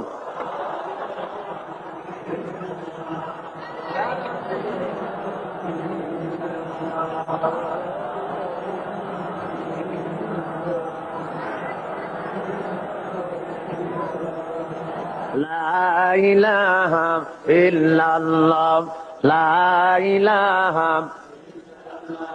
লা ইলাহা ইল্লাল্লাহু মুহাম্মাদুর রাসূলুল্লাহ। ভাইরা আমার, ইসলাম যাকাতের মাধ্যমে এবং পারস্পরিক দানের মাধ্যমে মানুষের দরিদ্রতা দূর করার ব্যবস্থা করেছে। হযরত ওমর ইবনে আব্দুল আজিজ রাহমাতুল্লাহ আলাইহির যুগে বাজারে বাজারে শহরাত করা হতো, যাকাত কে নেবে, যাকাত কে নেবে, একটা লোক যাকাত নেব আমি, এইরকম লোক পাওয়া যায় নাই। জোরে কোন সুবহানাল্লাহ, লোক পাওয়া যায় না। হযরত ওমর ইবনে আব্দুল আজিজ রাহমাতুল্লাহ আলাইহির জামানায় একটা লোক অনেকগুলি যাকাতের সদকার টাকা নিয়ে ঘুরতেছেন, কারে দেবে, গরিব তালাশ করতেছে। তালাশ করতে করতে 3 দিন হয়ে গেছে, পায়নি। শেষ পর্যন্ত মরুদ্যানের ভেতরে বসে ঝিমোচ্ছে। এমন সময় দেখে যে আর একটা লোক সেখানে আসছে, গায়ের জামা কাপড় ময়লা, বিরাট একটা গাচ্ছি। তারে বলছে, আসসালামু আলাইকুম ভাই, আল্লাহ মেহেরবানি আপনারে পাইয়া গেছি, আমি আজকে 3 দিন পর্যন্ত সদকার টাকা নিয়ে ঘুরতেছি, কারে দেবো কোনো লোক পাই না, আপনার মতো একটা গরিব লোক পাইয়া গেছি, আপনি দয়া করে আমার টাকাগুলি নিয়ে আমারে বাঁচান। ওই লোকটা বলছে, মিয়া তোমার মাথায় স্ক্রু ঢিলা টিলা নাকি? তুমি কি মনে করছো আমার ওই টোপলার মধ্যে ছেঁড়া খাতা? আমার টোপলার তোমার ওর মধ্যে কয় টাকা? কয় যে এত। তা আমারটা গুনিয়ে দেখো, তোমারটা চাইতে অনেক বেশি। তুমি ঘুরছো 3 দিন, আমি ঘুরেছি 1 সপ্তাহ। পুরা এলাকায় সদকার টাকা নিতে পারে এমন গরিব খুঁজা পাইলাম না। জোরে বলেন সুবহানাল্লাহ, জোরে বলেন সুবহানাল্লাহ। এটা কিসের বরকতে হয়েছে? ইসলামের বরকতে। জোরে বলেন কিসের বরকতে? ইসলামের বরকতে। আল্লাহ রাব্বুল আলামিনের হাবিব বলেন, তুখাযু মিন আগনিয়াইহিম ওয়া তুরাদ্দু আলা ফুকারাইহিম, ধনীদের কাছ থেকে যাকাত নাও আর গরিবদের কাছে দিয়ে দাও। যদি যাকাত দিতে কেউ অস্বীকার করে, তাহলে হাফেজ ইবনে হাজার আসকালানী রাহমাতুল্লাহ আলাইহি তিনি বুখারীর শারহ ফাথুল বারীর মধ্যে তিনি লিখেছেন, ফামানিম তানিয়া উখিযাত বিহি উখিযাত মিনহু কাহরান, অর্থাৎ যদি কেউ যাকাত দিতে গভর্নমেন্টের হাতে অস্বীকার করে, জবরদস্তি করে তার কাছ থেকে যাকাত আদায় করে নাও। যাকাত দিতেই হবে বাই হুক এন্ড ক্রুক, গভর্নমেন্টের হাতে। তাই বলে এই বর্তমান হাজী সাহেব গভর্নমেন্টের হাতে না। বর্তমান গভর্নমেন্ট আইন করেছেন, যাকাত বোর্ড গঠন করেছেন। আমি প্রেসিডেন্টের সামনে বলেছি, সেই গভর্নমেন্টের হক নাই, অধিকার নাই যাকাত আদায় করার, যে গভর্নমেন্ট নামাজ কায়েম করে না। আল্লাযীনা ইম্মাক্কান্নাহুম ফিল আরদ আকামুস সালাত ওয়া আতাউজ যাকাত ওয়া আমারু বিল মা'রুফ ওয়া নাহাউ আনিল মুনকার। আল্লাহ রাব্বুল আলামিন বলেন, আমি যদি মানুষকে মুমিনদেরকে যদি ক্ষমতায় দেই, চারখানা কাজ করবে। কয়খানা বলুন? মুমিন ব্যক্তিদের যদি আমি ক্ষমতা দেই, চারটা কাজ করবে। প্রথম কাজ হলো, প্রথম নম্বরে নামাজ আদায় করবে, নামাজ কায়েম করবে, নামাজ প্রতিষ্ঠা করবে। অর্ডার দিয়ে দিবে নামাজ পড়তে হবে বাধ্যতামূলক। কোন অফিসার, কোন স্কুল, কোন কলেজ, কোন ইউনিভার্সিটি নামাজের অর্থে চলতে পারবে না। নামাজের সময় বন্ধ করে দিতে হবে, বা জামাত নামাজ আদায় করবে মুসলমান, তারপরে আবার কাজ শুরু করবে। অর্ডার হবে গভর্নমেন্টের পক্ষ থেকে, নামাজ পড়তেই হবে, আল্লাহর হুকুম। অনেকে বলে, কয় হুজুর শুধু তো একটু নামাজ পড়ি না, নইলে আমি লোকটা আসলে খারাপ না। দান সৎকা করি, রোটারি, লায়ন্স, অ্যাপেক্স, লিও, তারপরে ফ্রিমেসন, এই ধরনের অনেক সংগঠনের সাথে থাকে, চক্ষু শিবির করি, চোখ ভালো করে দিই, খাবার দিই, শীত বস্ত্র দেই। আমি লোক খারাপ না, শুধু যা নামাজ পড়ি না তাই বলে আমার ইমান নষ্ট হলো নাকি? আমি বলি, মিয়া ইমানই তো নাই, তার নষ্ট হবে কি? ইমাম থাকার জন্য নামাজ জরুরি। যার নামাজ নাই, লা দীনা লিমান লা সালাত লাহু, যার কাছে নামাজ নাই তার কাছে ঈমান নাই। সুতরাং নামাজ হলো দ্বীনের খুঁটি, ইমাদুদ্দিন, দ্বীনের পিলার। পিলার নাই তো আপনার ছাদ হবে কেমনে, ঘর বাড়ি হবে কেমনে? হইতে পারে? পিলার ছাড়া ঘর বাড়ি হয়? হতে পারে না। সুতরাং নামাজ প্রতিষ্ঠা যে গভর্নমেন্ট করে না, ভালো কাজের আদেশ করা এবং অন্যায়ের প্রতিরোধ যে করে না, তার সেই গভর্নমেন্টের অধিকার নাই যাকাত বোর্ড গঠন করে যাকাত আদায় করার। জোরে বলেন, অধিকার আছে? কোন অধিকার নাই। ভালো কাজের আদেশ করা তো দূরের কথা, অন্যায়ের প্রতিরোধ তো দূরের কথা। বর্তমান গভর্নমেন্টের সময় সবচাইতে বেশি অবৈধ কার্যকলাপ বেশি ঘটেছে, বলেন ঠিক কিনা? সুতরাং শরীরের ভিতরে যদি হয় ক্যান্সার, ব্লাড ক্যান্সার অথবা হার্ট ক্যান্সার, মাথায় যদি লক্ষ্মীবিলাস মাখে, লক্ষ্মীবিলাস তেল, আশ্চর্য মলম যদি বুকে মাখে, ক্যান্সারের কোন উপকার হবে? হবে না। দেশটারে বেহায়ামি, অশ্লীলতা, মদ, জুয়া, জেনা, ব্যভিচার, সুদ, ঘুষ দিয়ে ভরে ফেলানো হয়েছে। সুতরাং আপনার এই যাকাত বোর্ড গঠন করে এই দেশকে ভালো বানাবার কোন উপায় হতে পারে না। সেই জন্য রাসূল বলেছেন, ইসলামী গভর্নমেন্টের হক হলো যাকাত আদায় করবে। যদি কেউ না দেয় তাহলে জবরদস্তি করে আদায় করবে। হযরতে আবু বকর সিদ্দিক রাদিয়াল্লাহু তাআলা আনহু যাকাত, মুনকিরিনে যাকাত, যারা যাকাত দিতে অস্বীকার করেছিলেন, তাদের সম্পর্কে তিনি বলেছিলেন, ওয়াল্লাহি লা কাতিলান্না মান ফাররাকা বাইনাস সালাতি ওয়াজ যাকাত, আল্লাহর কসম আমি যুদ্ধ ঘোষণা করব, জিহাদ করব যারা যাকাত দিতে অস্বীকার করে। অর্থাৎ কাফেরদের বিরুদ্ধে জিহাদ করা যেমন ফরজ মনে করি, অনুরূপ ভাবে আমি যারা যাকাত দিতে অস্বীকার করে তাদের বিরুদ্ধে জিহাদ ঘোষণা করতে, জিহাদ করা আমি ফরজ মনে করি। সুতরাং মুসলমান সমাজের মধ্যে, ইসলামী সমাজে যাকাত গভর্নমেন্ট আদায় করে, জনগণের অভাব প্রয়োজন মিটায় দেয়।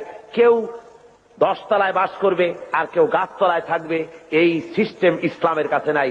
ইসলাম মানুষকে সমান করে দিতে পারে, এই ব্যবস্থা পৃথিবীতে আর কেউ করে দিতে পারে না।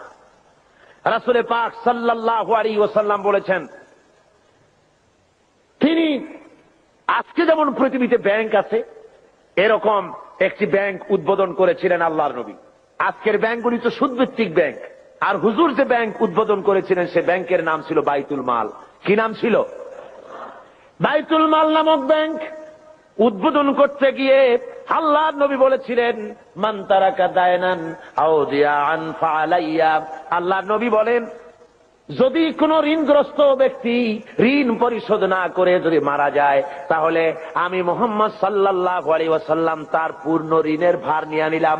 শুধু ঋণ শোধের ভারই নিলাম না, তার বিধবা স্ত্রী এবং তার অসহায় ছেলে পেলে এতিম বাচ্চাগুলি সবগুলির বোঝা আমি মুহাম্মদ সাল্লাল্লাহু আলাইহি ওয়াসাল্লাম আমার কাঁধে উঠায়া নিলাম। এর নাম ইসলামী স্টেট।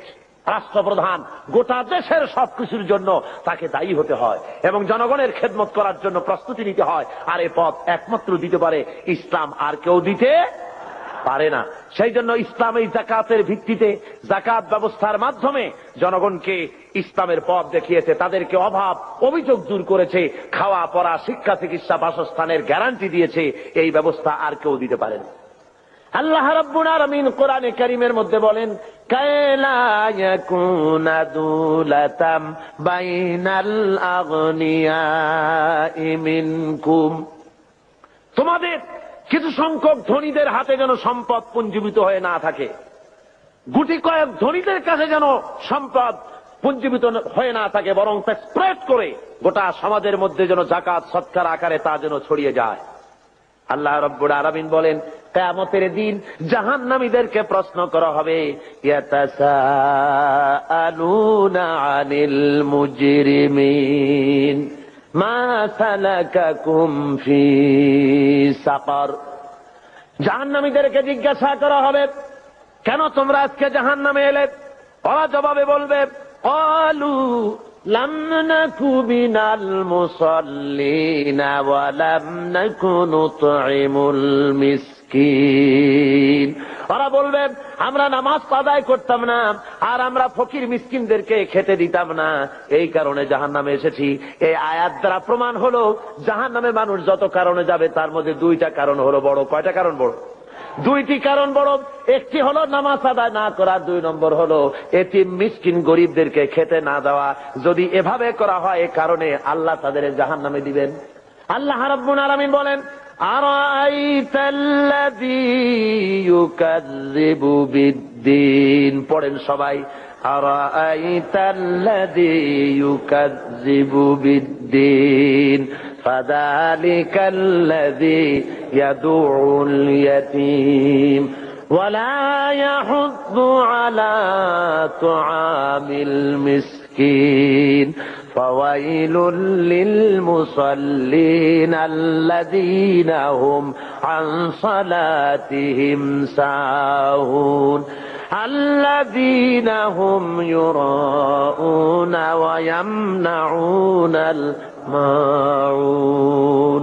হে নবী, আপনি কি দেখেছেন ওই ব্যক্তিকে যে পরকালকে অস্বীকার করেছে, দিনকে অস্বীকার করেছে? পরকাল আর দিনকে অস্বীকার করেছে কারা? যারা নাকি এতিমকে গলায় ধাক্কা দিয়েছে আর মিসকিনকে খেতে দেয়নি। এতিমের গলায় ধাক্কা মারা আর মিসকিনকে খেতে না দেওয়া পরকালকে অস্বীকার করার শামিল। জোরে বলেন সুবহানাল্লাহ। কত বড় কথা! এতিম মিসকিনকে গলায় ধাক্কা মারা এবং মিসকিনকে খেতে না দেওয়া, এতিমকে ধাক্কা দেওয়া আল্লাহ রাব্বুল আলামিন বরদাস্ত করেন না। পরকালকে অস্বীকার করার শামিল এগুলি হয়ে যায়। তাই ইসলাম বলেছে, গরিব মিসকিনকে ভালো ব্যবহার করো, তাদেরকে খাবার দাও, পড়ার দাও। আর এর সব কিছুর দায়িত্ব হলো গভর্নমেন্টের। ইসলামী গভর্নমেন্ট যদি হয়ে যায়, কোরআনের রাজ যদি কায়েম হয়ে যায়, তাহলে কেউ 1000 বিঘা জমির মালিক হবে, আর কারো রান্নাঘর উঠাবারও জায়গা থাকবে না। এই ব্যবস্থা ইসলাম হলে এ ব্যবস্থা থাকতে পারবে না। সুতরাং শহরের, দেশের সবচাইতে ভালো বাড়িটিতে প্রেসিডেন্ট থাকবেন, ভালো ভালো বাড়িগুলিতে মন্ত্রীরা থাকবেন, জেলার সবচাইতে ভালো বাড়িতে কমিশনার বা ডিসি থাকবেন, আর জনগণ থাকবে কুড়ে ঘরে, থাকার জায়গা নাই। Kamalapur rail station, Chittagong rail station, স্টেশনে কোন রকম করে মাথা গুজে থাকবে। ইসলাম এই ব্যবস্থা করে না। সকলের থাকা, খাওয়া, পড়া, শিক্ষা, চিকিৎসা, বাসস্থান দেয় কে? জোরে বলেন, কে দেয়? ইসলাম দেয়। আজকে শ্রমিকদেরকে তথাকথিত সমাজবাদীরা তারা বলে ইসলামের কাছে অর্থনীতি নাই। আরে বাবা, ইসলামের কাছে নাই, তুমি পেলে কোত্থেকে? তোমার কার্ল মার্কস, তোমার লেনিন যতটুকুন পেয়েছে ইসলামকে রিসার্চ করে তার থেকে একটুখানি নিতে চেষ্টা করেছে। কথা বুঝতে পেরেছে? ইসলাম দিয়েছে শ্রমিকের অধিকার। শ্রমিকের অধিকার কে দিয়েছে বলুন? শ্রমিককে হিংসা করা নিষেধ, ঘৃণা করা নিষেধ। যেহেতু শ্রমিককে আল্লাহ রাব্বুল আলামিনের হাবিব বলেছেন, আল কাসিব হাবিবুল্লাহ, যারা সহজে উপার্জন করে তারা হলো আল্লাহর বন্ধু। জোরে বলেন সুবহানাল্লাহ। যারা সহজে উপার্জন করে, যারা কাজ করে খায়, তাদের মতো ভালো ইনকাম, হালাল রুজি আর কার হতে পারে? আল্লাহ রাব্বুল আলামিনের হাবিব শ্রমিকদের অধিকার সম্পর্কে শ্রমিক আর মালিকের সম্পর্কে বলেছেন, মালিক আর শ্রমিকের মধ্যে সম্পর্ক যেটা হবে সেটা গোলাম আর মনিবের সম্পর্ক হবে না, সে সম্পর্ক হবে ভাই ভাই।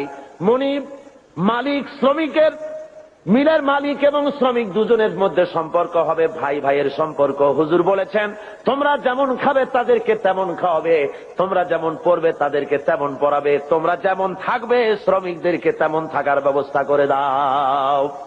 ইসলাম বলেছে, দুনিয়ার আর কেউ বলতে পারেনি। ইসলামের ব্যবস্থা নিজের মানুষের সামনে পরিষ্কার করে দেখিয়েছে। রাসূল পাক সাল্লাল্লাহু আলাইহি সাল্লাম বলেছেন, শ্রমিকের গায়ের ঘাম শুকিয়ে যাওয়ার আগে তার ন্যায্য প্রাপ্য বুঝিয়ে দাও।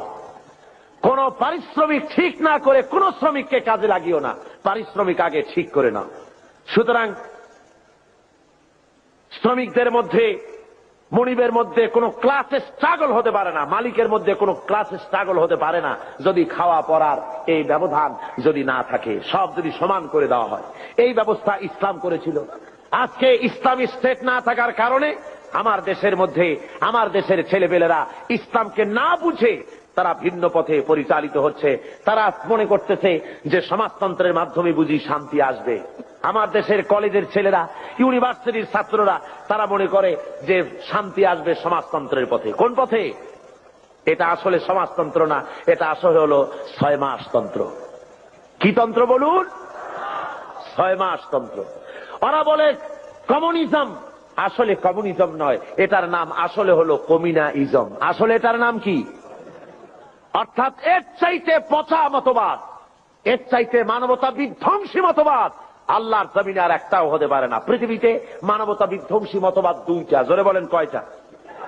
একটা হলো পুঁজিবাদ আর একটা হলো সমাজবাদ। এই 2টি মতবাদ গোটা দুনিয়ার মানুষকে জ্বালিয়ে পুড়িয়ে শেষ করে দিল। ওই সেদিন লোকেরা বলল যে এইবার দুনিয়ায় শান্তি হবে। কেমনে শান্তি হবে? কয় যে দুনিয়ার 2 মহাশক্তি, 2জন শান্তির পায়রা ওয়াশিংটনে মিলিত হচ্ছেন। একজন রাশিয়ার গর্বাচেভ আর একজন কি আমেরিকার রোনাল্ড রিগান। বললেন যে এইবার পৃথিবীতে শান্তি হবে। ওরা হলো শান্তির পায়রা। আমি বললাম, ওরাই যদি হয় শান্তির পায়রা, তাহলে পৃথিবীতে অশান্তির শকুন হবে কারা? গোটা দুনিয়াকে জ্বালিয়ে পুড়িয়ে মেরেছে এরা, এই 2 শক্তি। জোরে বলেন ঠিক কিনা? গোটা বিশ্বকে জ্বালিয়ে পুড়িয়ে শেষ করেছে তারা। মাঝারি পাল্লার ক্ষেপণাস্ত্র তারা বন্ধ করতে এসেছে, অর্থাৎ অস্ত্র বেশি হয়ে গেছে, এখন বন্ধ করা ছাড়া পথ কি? পোড়ায় ফেলা ছাড়া পথ কি? নদীতে ডুবাই দেওয়া ছাড়া পথ কি? গোটা দুনিয়ার সমস্ত গরিব রাষ্ট্রগুলিকে পায়ের তলে রেখে তারা শাসন করবে, শোষণ করবে, এটাই হলো তাদের কাজ। আর এভাবে তারা অগ্রসর হতে থাকে। রাশিয়ার সমাজতন্ত্রীরা বলেছে সব সমান করে দেবে। ওরা পারবে সমান করতে? গর্বাচেভের বউ যখন, গর্বাচেভের বেগম রাইসা যখন ওয়াশিংটনে যখন নামলেন প্লেন থেকে, সাংবাদিকরা লিখছেন যে তার যে অর্নামেন্টস, তার যে কাপড় চোপড় শরীরে লাগানো ছিল, তা দেখে যুক্তরাষ্ট্রের বড় বড় ধনীদের স্ত্রীরা নিজেদেরকে তাদের সামনে নিতান্ত গরিব বলে মনে করবে। সমান করছে সে। তবে একটা কথা বলেছেন উনি, গর্বাচেভ যখন নামলেন সিঁড়ি থেকে, তখন একটা কথা বলেছেন। সাংবাদিকরা জিজ্ঞেস করেছেন, এই বৈঠক আপনি কি মনে করেন এই বৈঠক সম্পর্কে? উনি বললেন, বৈঠককে আমি খুব ভালো মনে করি। আমি মনে করতেছি যে বৈঠক ঈশ্বর আমাদের সহায় হবেন, ঈশ্বর আমাদের সহায় হবেন। দুনিয়ার পত্র পত্রিকাগুলি কমেন্ট করল, নাস্তিক্যবাদী রাশিয়ার প্রেসিডেন্ট, নাস্তিক্যবাদী দেশের প্রেসিডেন্ট বলছেন ঈশ্বর সহায় হবে। কথাটা মন্দ না, ভূতের মুখে রাম নাম। কথা বুঝতে পেরেছেন? তবে আজকে একটি জিনিস ভালো লক্ষ্য করা যাচ্ছে, তা হলো এই, গর্বাচেভ আগের মতো অন্যান্য প্রেসিডেন্টের মতো নন, বরং তিনি ভিন্ন চিন্তা করতেছেন। দুনিয়ার বুকে গণতন্ত্র ছাড়া যে পথ নাই, গণতন্ত্রই একমাত্র মানুষকে কল্যাণ দিতে পারে, কমিউনিজমের মতবাদে শান্তি আসতে পারে না, এ কথাটি মনে হয় তার মাথার মধ্যে কিছুটা ঢুকেছে। তাই পুঁজিবাদী গণতন্ত্রের সাথে হাত মিলাবার চেষ্টা করতেছে। কিন্তু শেষ রক্ষা হবে না। পুঁজিবাদও পৃথিবীকে বাঁচাতে পারবে না, আর সমাজবাদও পৃথিবীর ক্ষুধা দারিদ্র থেকে গোটা বিশ্বকে বাঁচাতে পারবে না। এই পৃথিবীকে যদি বাঁচাতে হয়, তাহলে বাঁচাতে পারবে কে বলুন? জোরে বলেন, কে বাঁচাতে পারবে? ইসলাম বাঁচাতে পারবে, আর কেউ বাঁচাতে পারবে না এই পৃথিবীকে। এই পৃথিবীকে বাঁচাবার জন্য একমাত্র ইসলাম। সুতরাং ইসলাম ছাড়া অন্য কোন মতবাদ মানতে আমরা রাজি না। কি বলেন, আপনারা রাজি? ওরা বলে সব সমান করে দেব। আমার বিরুদ্ধে তারা অভিযোগ তোলে, আমি সমাজতন্ত্রের বিরুদ্ধে কথা বলি, কমিউনিস্টদের বিরুদ্ধে কথা বলি। কমিউনিস্টদের বিরুদ্ধে তো কথা বলতেই হবে, যেহেতু তারা আল্লাহকে মানে না। কমিউনিস্টরা কি মানে না বলুন, জোরে বলেন, কি মানে না? কমিউনিস্টরা নাস্তিক, তারা আল্লাহকে অস্বীকার করেছে। মার্কস অ্যান্ড এঙ্গেলস এ বইয়ের ভিতরে 385 পৃষ্ঠায় এর মধ্যে লেখা হয়েছে যে ধর্ম হলো একটি ধর্ম মানুষেরা নিজেরা তৈরি করেছে। ধর্ম বলতে আসলে কোনো জিনিস নাই। কার্ল মার্কস তার on step forward to step back বইয়ের মধ্যে লিখেছেন ধর্ম হলো মানুষের জন্য আফিম। সুতরাং কোন লোক কমিউনিজমের আন্দোলন করে অথচ মসজিদে যায়, নামাজে পড়ে, মন্দিরে যায়, এই অবস্থা যদি হয় তাহলে বুঝতে হবে যে সে কমিউনিজমের দায়িত্ব পালন করছে না, সে এখনো কমিউনিজমকে বুঝতে পারে নাই। তার মানে হলো তারা সম্পূর্ণ ধর্ম বিরোধী, আল্লাহ বিরোধী। কমিউনিজমের ইতিহাসে আল্লাহর অস্তিত্ব নাই। সুতরাং এই কমিউনিজমের মতবাদকে প্রতিষ্ঠা করার জন্য 1918 সালে সোভিয়েত সংবিধানের 13 নম্বর অনুচ্ছেদ সংযোজিত করা হয় 1918 সনে। সেখানে দেশের সকল ধর্মের ধর্মীয় সমস্ত শিক্ষা প্রতিষ্ঠানে ধর্মীয় শিক্ষা পুরাপুরি বন্ধ করে দেওয়া হয়। এবং 1921 সালে রাশিয়ার বুকে বিভিন্ন ধর্মীয় প্রতিষ্ঠানগুলি, মসজিদ মাদ্রাসাগুলি, হাজার হাজার মসজিদ মাদ্রাসা তারা ক্লাব করেছে, সিনেমা হলে পরিণত করে দিয়েছে। 1924 সালে তারা রাশিয়ান সরকারের অধীনে সেখানে গডলেস অ্যাসোসিয়েশন হয়, অর্থাৎ খোদাদ্রোহী, খোদা মানে না নাস্তিকদের সমাজ সেখানে তৈরি হলো। এবং তারা একই বছরে হাজার হাজার আলিমদেরকে, মুসলমানদেরকে সেখানে তারা জবাহ করলো। রাশিয়ার ভিতরে মসজিদ মাদ্রাসা যেখানে ছিল, আপনার আজ থেকে অন্তত অক্টোবর বিপ্লবের পূর্বে আমার কাছে এই রাশিয়ানদের বিপ্লবের বইপত্র বহুত আছে। সেই বইপত্র থেকে আমি সংগ্রহ করেছি, আপনারাও পড়তে পারেন। রুশ, ভারত, বাংলাদেশ একটি বই আছে, বাংলাদেশে বেরিয়েছে। এছাড়া অনেক অথেন্টিক বই আমার কাছে আছে রাশিয়া সম্পর্কে। আমি আন্দাজে বক্তৃতা করি না, পড়াশোনা করে বক্তৃতা করি।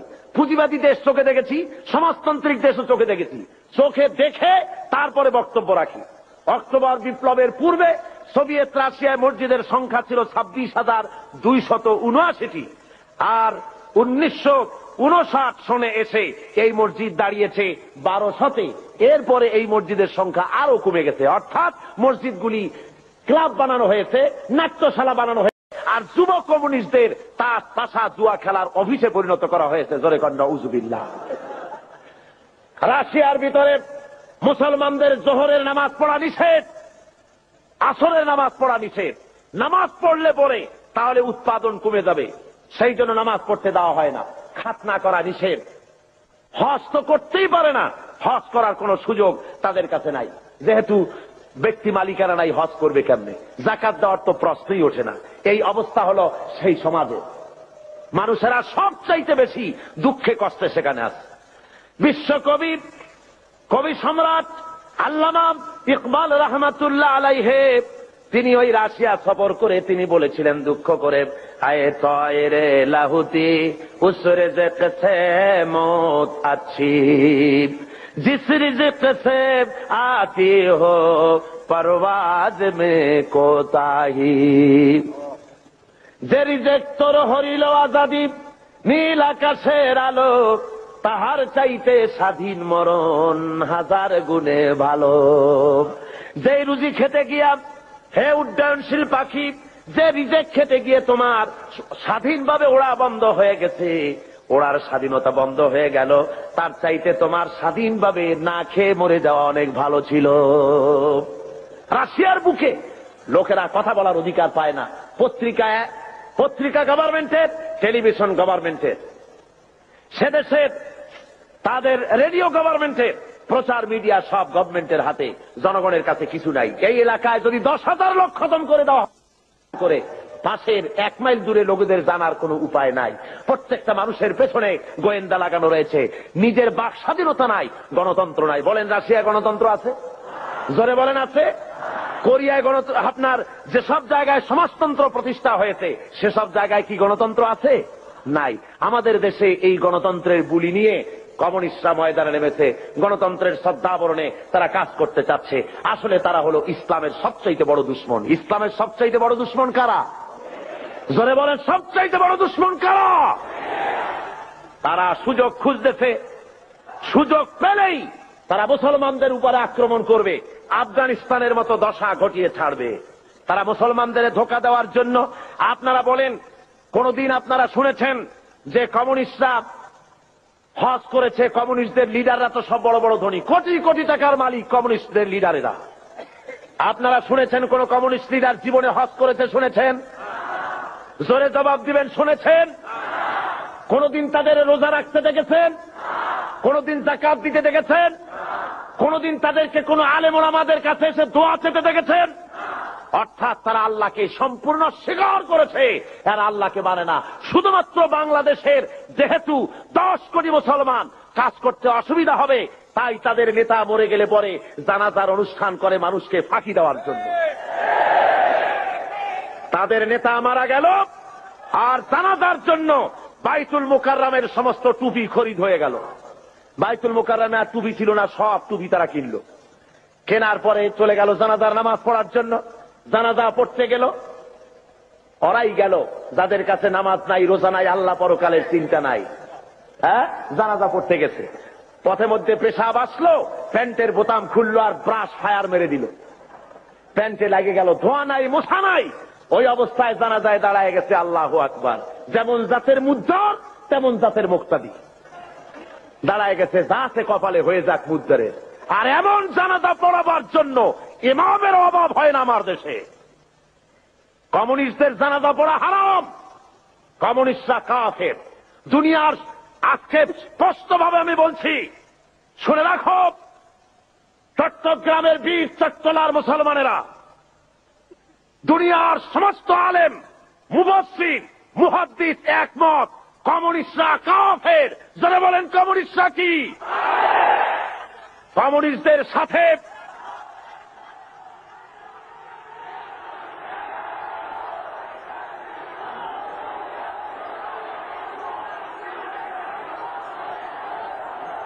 আমাদের দেশে, শুনুন, আমাদের দেশে যারা আওয়ামী লীগ করে তারা মুসলমান। তারা কি বলেন?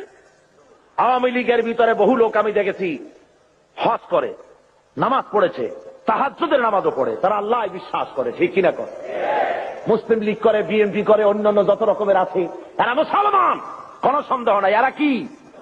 তাদের রাজনৈতিক চিন্তার সাথে আমাদের মিল না হতে পারে, কিন্তু তারা মুসলমান। কিন্তু মনে রাখতে হবে, এরা মুসলমান ঠিকই, কিন্তু কমিউনিস্টরা যে কাফের এতে কোনো সন্দেহের অবকাশ। যেহেতু তারা আল্লাহ মানে না, তারা রাসূল মানে না। যদি আল্লাহ রাসূল মানে, তাহলে কার্ল মার্কসের মতবাদ কেন মানে জিজ্ঞাসা করি? মানতে পারে?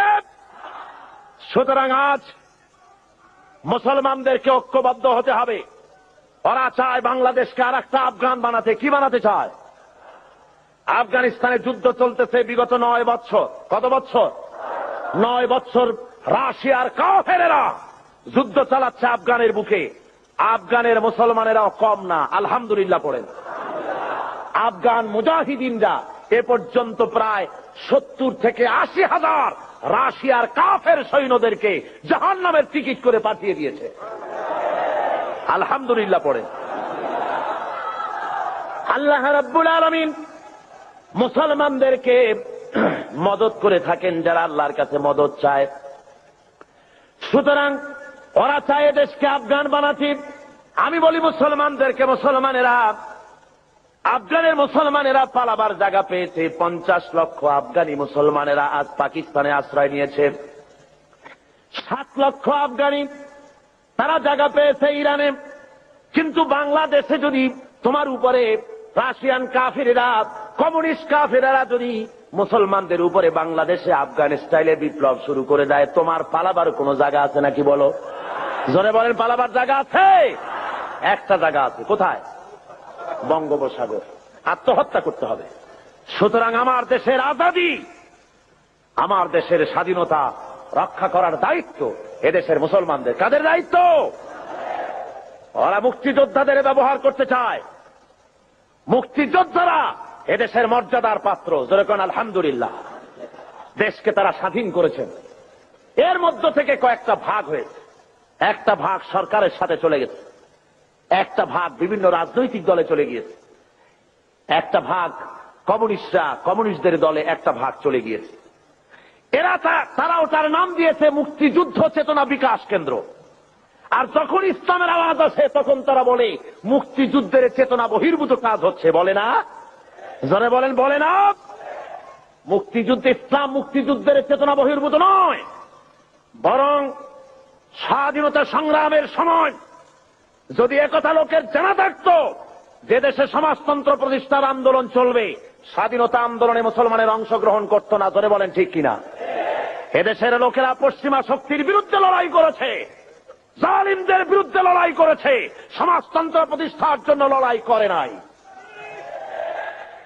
আমার আজকের মাহফিলে বাংলাদেশ মুক্তিযোদ্ধা সংসদের সেক্রেটারি জেনারেল আপনাদের সামনে স্পষ্ট করে বলেছেন, তিনি আমার কাছে একথা বলেছেন যে কাবা শরীফের গিলাফ ধরে দোয়া করেছি, আল্লাহ স্বাধীনতার পতাকা যেমন উড়াইছি ইসলামের পতাকা উড়াবার তৌফিক দিও আল্লাহ।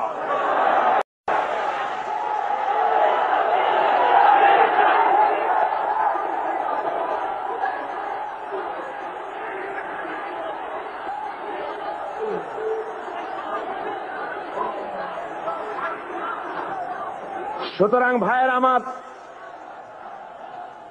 আজকে 4 দিন ধরে বা 5 দিন ধরে আপনাদের সামনে কোরআনে কারীমের যে কথা বলা হলো, এই কথা অনুযায়ী নিশ্চয়ই আপনারা বুঝতে পেরেছেন ইসলাম ছাড়া অন্য কোনো পথ নাই। সমাজতন্ত্রের স্পষ্ট কথা ভালো করে মুখস্থ করে যান। কমিউনিজমের সাথে মুসলমানের সংঘর্ষ ছাড়া আর কিছুই হতে পারে না। সমাজতন্ত্রের সাথে কমিউনিজমের সাথে মুসলমানের ইসলামের কোন মিতালি কিয়ামত হয়ে যেতে পারে। সূচের ছিদ্র দিয়া উট চলে যেতে পারে, কমিউনিস্টদের সাথে ইসলামের সাথে কোনো সম্পর্ক হতে পারে না। সুতরাং মুসলমানেরা কমিউনিস্টদের জনসভায় যাওয়া হারাম, কমিউনিস্টদের মিছিলে যোগ দেওয়া হারাম, তাদেরকে 4টা পয়সা সহযোগিতা করা হারাম। জোরে বলেন কি? ও মুসলমানেরা, কমিউনিস্টদের কোন সহযোগিতা তোমরা করবে? কারা করবে না হাত উঁচু করে দেখাও। হাত নামান, হাত নামান, হাত নামান।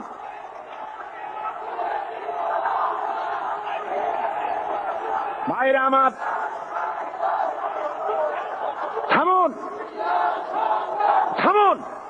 আজকে আমার কাছে খবর এসেছে ওরা গতকাল কমিউনিস্টরা মিটিং করেছে আমার উপরে হামলা করার জন্য। ভাইরা আমার এই কণ্ঠস্বর থাকবে যতক্ষণ আমি বেঁচে আছি। আমার উপরে যদি হামলা করা হয় আর আল্লাহ রাব্বুল আলামিন যদি আমার শাহাদাতের দরজা নসিব করেন, তাহলে আল্লাহর কাছে দোয়া থাকবে, আয় আল্লাহ তোমার কোরআন আমার সামনে, শাহাদাত যদি আমার নসিব হয়, আমার রক্ত যেন লেলিহান শিখা হয়ে কমিউনিস্টদের জ্বালিয়ে পুড়িয়ে সার খার করে কলেবার পতাকা যেন উড়িয়ে দেয়।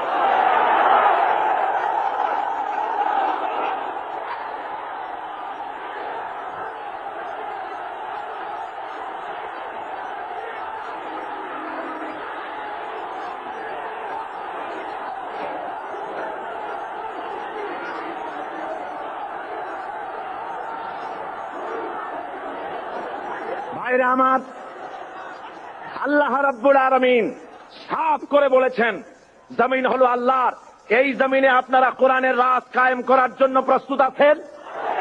জোরে বলেন আছেন? যদি জেলে যাওয়া লাগে যাবেন, যদি ফাঁসির মঞ্চে চড়া লাগে চড়বেন। আল্লাহ রাব্বুল আলামিন বলছেন, শুনুন, ওয়াকাতিলুহুম হাত্তা লা তাকুনা ফিতনাতুন ওয়া ইয়াকুনাদ-দীনু কুল্লুহু লিল্লাহ। সংগ্রাম করো, লড়াই করো সেই পর্যন্ত যতক্ষণ আমার দিন কায়েম না হয়, ফিতনা ফাসাদ দুনিয়া থেকে মূলোৎপাটিত যতক্ষণ না হয়, ততক্ষণ পর্যন্ত তোমরা লড়াই করতে থাকো আমার দিন কায়েম না হওয়া পর্যন্ত। ইল্লা তাফআলুহু তাকুন ফিতনাতুন ফিল আরদি ওয়া ফাসাদুন কাবীর। তাকুন ফিতনাতুন ফিল আরদি ওয়া ফাসাদুন কাবীর। যদি এই সংগ্রামে লিপ্ত না হও, যদি এই জিহাদে শরীক না হও তাহলে বিরাট ভাঙন আর বিপর্যয় তোমাদের জন্য চলে আসবে। সুতরাং এই ময়দানে তোমাদের আসতে হবে। এটা হলো শাহাদাতের ময়দান। এই ময়দানে আসতে পরে আল্লাহর দ্বীন কায়েমের জন্য যদি চেষ্টা করেন তাহলে রক্ত দেওয়া লাগে, জান দেওয়া লাগে, মাল দেওয়া লাগে। কবি বলতেছেন, ये शहादत गहे उल्फत में कदम रखना लोग समझते हैं आसा है मुसलमान होना। লোকেরা মনে করে মুসলমান হওয়া খুব সহজ। না, মুসলমান হওয়া সহজ নয়। আল্লাহর দ্বীন জমিনে কায়েমের জন্য এটা শহীদ ঈদগাহ। এ ময়দানে রক্ত দিতে হয়। কি দিতে হয়? আর সেই রক্ত রক্ত নয়, সে মৃত্যু মৃত্যু নয়, সে মৃত্যু হলো জীবন। সে মৃত্যুর নাম কি? সে মৃত্যুর নাম কি? আল্লাহ রাব্বুল আলামিন শাহাদাতের মওতকে এত বড় বরকতপূর্ণ মর্যাদাপূর্ণ করেছেন। শহীদি মওত যদি কারো নসিব হয়ে যায় তাহলে সে মওত পিঁপড়ায় কাটা যন্ত্রণার চাইতে আর বেশি কিছু হয় না। মানুষ মরে যাবে, শহীদি মওত যদি নসিব হয়ে যায় মরার সঙ্গে সঙ্গে এদিকে মরবে আর ওদিকে আল্লাহ রাব্বুল আলামিনের সঙ্গে দিদার নসিব হয়ে যাবে।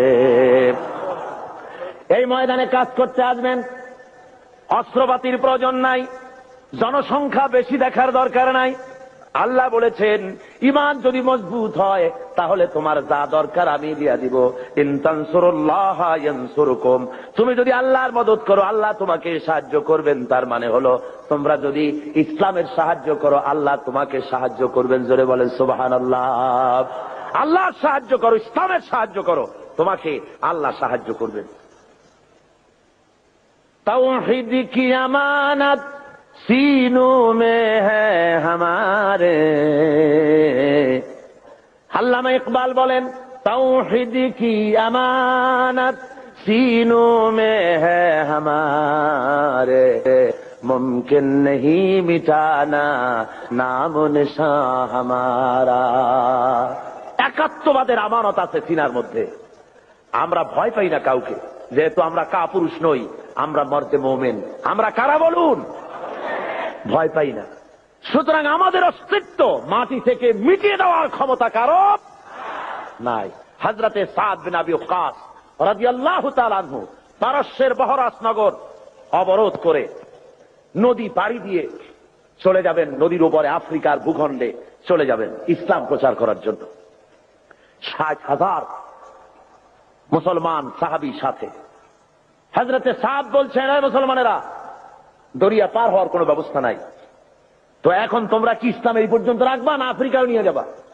মুসলমানেরা বলল, আপনার যা হুকুম করবেন, ইসলামকে, ইসলামের আওয়াজকে ছড়িয়ে দেওয়ার জন্য আমরা সে হুকুম মানতে রাজি আছি, আফ্রিকার ভূখণ্ডেও যাব। হযরতে সাদ বলেন, তোমরা আমার সঙ্গে তাহলে পড়ো, নাস্তাঈনু বিল্লাহি ওয়া নাতাওয়াক্কালু আলাইহি হাসবুনাল্লাহু নি'মাল ওয়াকিল নি'মাল মাওলা ওয়া নি'মান নাসীর। পড়েন সবাই, নাস্তাঈনু বিল্লাহি ওয়া নাতাওয়াক্কালু আলাইহি হাসবুনাল্লাহু নি'মাল ওয়াকিল নি'মাল মাওলা ওয়া নি'মান নাসীর। হযরতে ইতিহাসের মধ্যে লেখা রয়েছে, হযরতে সাদ রাদিয়াল্লাহু তাআলা আনহু এই কথা বলে নিজের ঘোড়ার পৃষ্ঠে সওয়ার হয়ে দরিয়ার উপরে ঝাঁপায় পড়লেন। পিছনে যত সাহাবী ছিলেন, মুসলমান ছিলেন, সবাই ঝাঁপায় পড়লেন। দরিয়ার ভিতর থেকে তারা পাড়ি দিয়ে ওপরে চলে গেলেন। একটা ঘোড়াও হারায় গেল না, একটা লোকও হারায় গেল না, স্রোতে কাউকে ঠেলে দিল না। ওপার ওঠার পর সেনাপতি জিজ্ঞেস করেন, ও মুসলমানেরা, কারো কোনো জিনিস হারায় গেছে নাকি? একজন বলল, আমার পানির পেয়ালাটা তুফানের ধাক্কায় কোথায় পড়ে গেছে সেটা তো পেলাম না। হযরতে সাদ বলেন, মুজাহিদের কোন জিনিস কেউ ছিনিয়ে নিতে পারে না, আল্লাহ রাব্বুল আলামিন তোমাকে সেটা ফেরত দিবেন বলে আমি আশা করি। এই কথা তিনি বক্তৃতা করতেছেন, এমন সময় লক্ষ্য করা গেল তুফানের আঘাতে একটি বাটি এসে তাদের সামনে পড়ে গেল। আল্লামা ইকবাল রহমতুল্লাহ আলাইহি এই ঘটনা লিখতে গিয়ে লেখেন, দশত দশত है दरिया भी न छोड़े हमने, दशत दशत है दरिया भी न छोड़े हमने, बहर जुल्मत में दौड़ा दिए घोड़े हमने। প্রান্তর তো প্রান্তর, অন্ধকার ঘোর কৃষ্ণ রজনীতে শ্রাবণের খরস্রোতা নদীর উপরে ঘোড়া দাবড়িয়ে আফ্রিকার ভূখণ্ডে আমরা ইসলামের পতাকা তুলেছি। আমরা সেই মুসলমান। আফ্রিকার গভর্নর গ্রেগরিয়াস মুসলমানদের থাকার জায়গা করে দিলেন পাহাড়ের কাছে, জঙ্গলের কাছে, যাতে করে মরতে সুবিধা হয়। জঙ্গলের ভিতরে বাঘ আছে, সিংহ আছে, মুসলমানদের খাইয়ে ফেলবে, যুদ্ধ করা লাগবে না, বিনা যুদ্ধেই কেল্লা ফতে। এই চিন্তা করে ওখানে থাকতে দেওয়া। হযরতে সাদ একটা মেম্বার তৈরি করলেন। ওই মেম্বারের উপরে দাঁড়িয়ে জঙ্গলের দিকে লক্ষ্য করে বললেন, সন্ধ্যা গোনায় এসেছে। হযরতে সাদ ঘোষণা করলেন, ইয়া আইয়াতুহাল হাসারাত والسباع نحن أصحاب رسول الله صلى الله عليه وسلم فإننا نازلون فمن وجدنا بعده فارجعوا فإننا نازلون فمن وجدنا بعده قتلناه। হযরতে সাদ ঘোষণা করে দিলেন, হে জঙ্গলের হিংস্র প্রাণীরা, আমরা আল্লাহ রসুল মুহাম্মদ সাল্লাল্লাহু আলাইহি ওয়াসাল্লামের সাহাবী, এখানে আমরা রাত কাটাবো। আমি ঘোষণা দিলাম, যত হিংস্র প্রাণী আছো এই এলাকা থেকে সরে যাও। আমার এই ঘোষণার পরে কোন হিংস্র প্রাণী যদি সামনে পাই, তরবারি দিয়ে তার ফয়সলা করব। আফ্রিকার জঙ্গলি মানুষেরা মনে করলো পাগলেরা কয় কি, মানুষের কথা কি জঙ্গলি প্রাণীরা শোনে নাকি? ইতিহাস সাক্ষী দেবে কিয়ামত পর্যন্ত। হযরত সাদের এই ঘোষণার সঙ্গে সঙ্গে দেখা গেল সিংহের লাইনে সিংহ, বাঘের লাইনে বাঘ, সাপের লাইনে সাপ, যার যার ডিম আর বাচ্চা মুখে নিয়ে মিলিটারি লাইনের মতো ফলিন হয়ে সব এই এলাকা ছেড়ে অন্যত্র চলে গিয়েছে। মুসলমান, আমরা সেই জাতি যারা এই পৃথিবীর বুকে আল্লাহর দেওয়া বিধান কায়েমের জন্য যারা ময়দানে কাজ করেছে। আল্লামা ইকবাল কি সুন্দর করে বলছেন, খিয়াবা মে মুন্তজর থে লালা কব সে, খিয়াবা মে মুন্তজর থে লালা কব সে, কবা চাহিয়ে ইসকো খুনে আরব সে। সেই কবে থেকে ফুলের কুড়িটা প্রস্ফুটিত হওয়ার অপেক্ষায় প্রতীক্ষামান। কবে থেকে অপেক্ষা করতেছে, একটু বাতাসের ধাক্কা লাগবে আর ফুলের কুড়িটা ফুলে যাবে। তো ফুলের কুড়ি ফোটার জন্য খিয়াবামে মুন্তজর থে লালা কবসে, কখন থেকে সে অপেক্ষা করছে? নসিমা অর্থাৎ সকালের ভোরের বায়ুর ধাক্কা লাগবে আর কুড়ি থেকে ফুলটা বেরিয়ে আসবে। আল্লামা ইকবাল বলেন, ফুলের জন্য ধাক্কা দরকার, বাতাসের কুড়ি থেকে বেরিয়ে আসার জন্য, পর্দা ফেটে প্রস্ফুটিত হওয়ার জন্য। আমি মুসলমান, আল্লাহর ফুল, আমাকে প্রস্ফুটিত হওয়ার জন্য ভোরের বাতাসের দরকার নাই। আমার জন্য দরকার বদরের, ওহদের শহীদের রাঙা একটা জামার দরকার। ওই শহীদের রক্ত ভেজা জামা যদি আমার গায়ে দেওয়া হয়, সারা বিশ্বে আমি বিস্ফোরিত হয়ে পড়ব।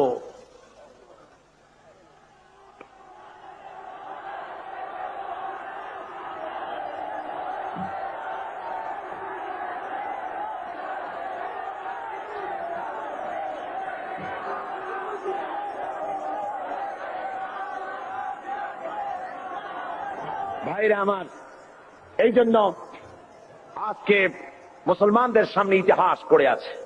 কোনো ভয় নাই। নারীর সতীত্বের হেফাজতের জন্য, নারীর নির্যাতন থেকে নারীকে বাঁচাবার জন্য, শ্রমিকের অধিকার ফিরিয়ে দেওয়ার জন্য, দুঃখ দারিদ্র দূর করার জন্য, সমাজে আল্লাহর দেওয়া বিধান প্রতিষ্ঠার জন্য একটাই পথ, সে পথ হলো ইসলাম কায়েম করা। কি পথ? ইসলামের কোন বিকল্প আছে? জোরে বলেন, আছে? কোন বিকল্প নাই। এই রাস্তায় কাজ করতে হবে, আর কাজ করলেই আল্লাহর মদদ পাওয়া যাবে। আপনার বিপদ হবে যত ঘনীভূত, আল্লাহর রহমত হবে তত ত্বরান্বিত। এই থিওরিটা মুখস্থ করুন। ইসলামের জন্য আপনার উপরে বিপদ হবে যত ঘনীভূত, আল্লাহর রহমত হবে আপনার প্রতি তত ত্বরান্বিত। জোরে বলেন সুবহানাল্লাহ, জোরে বলেন সুবহানাল্লাহ।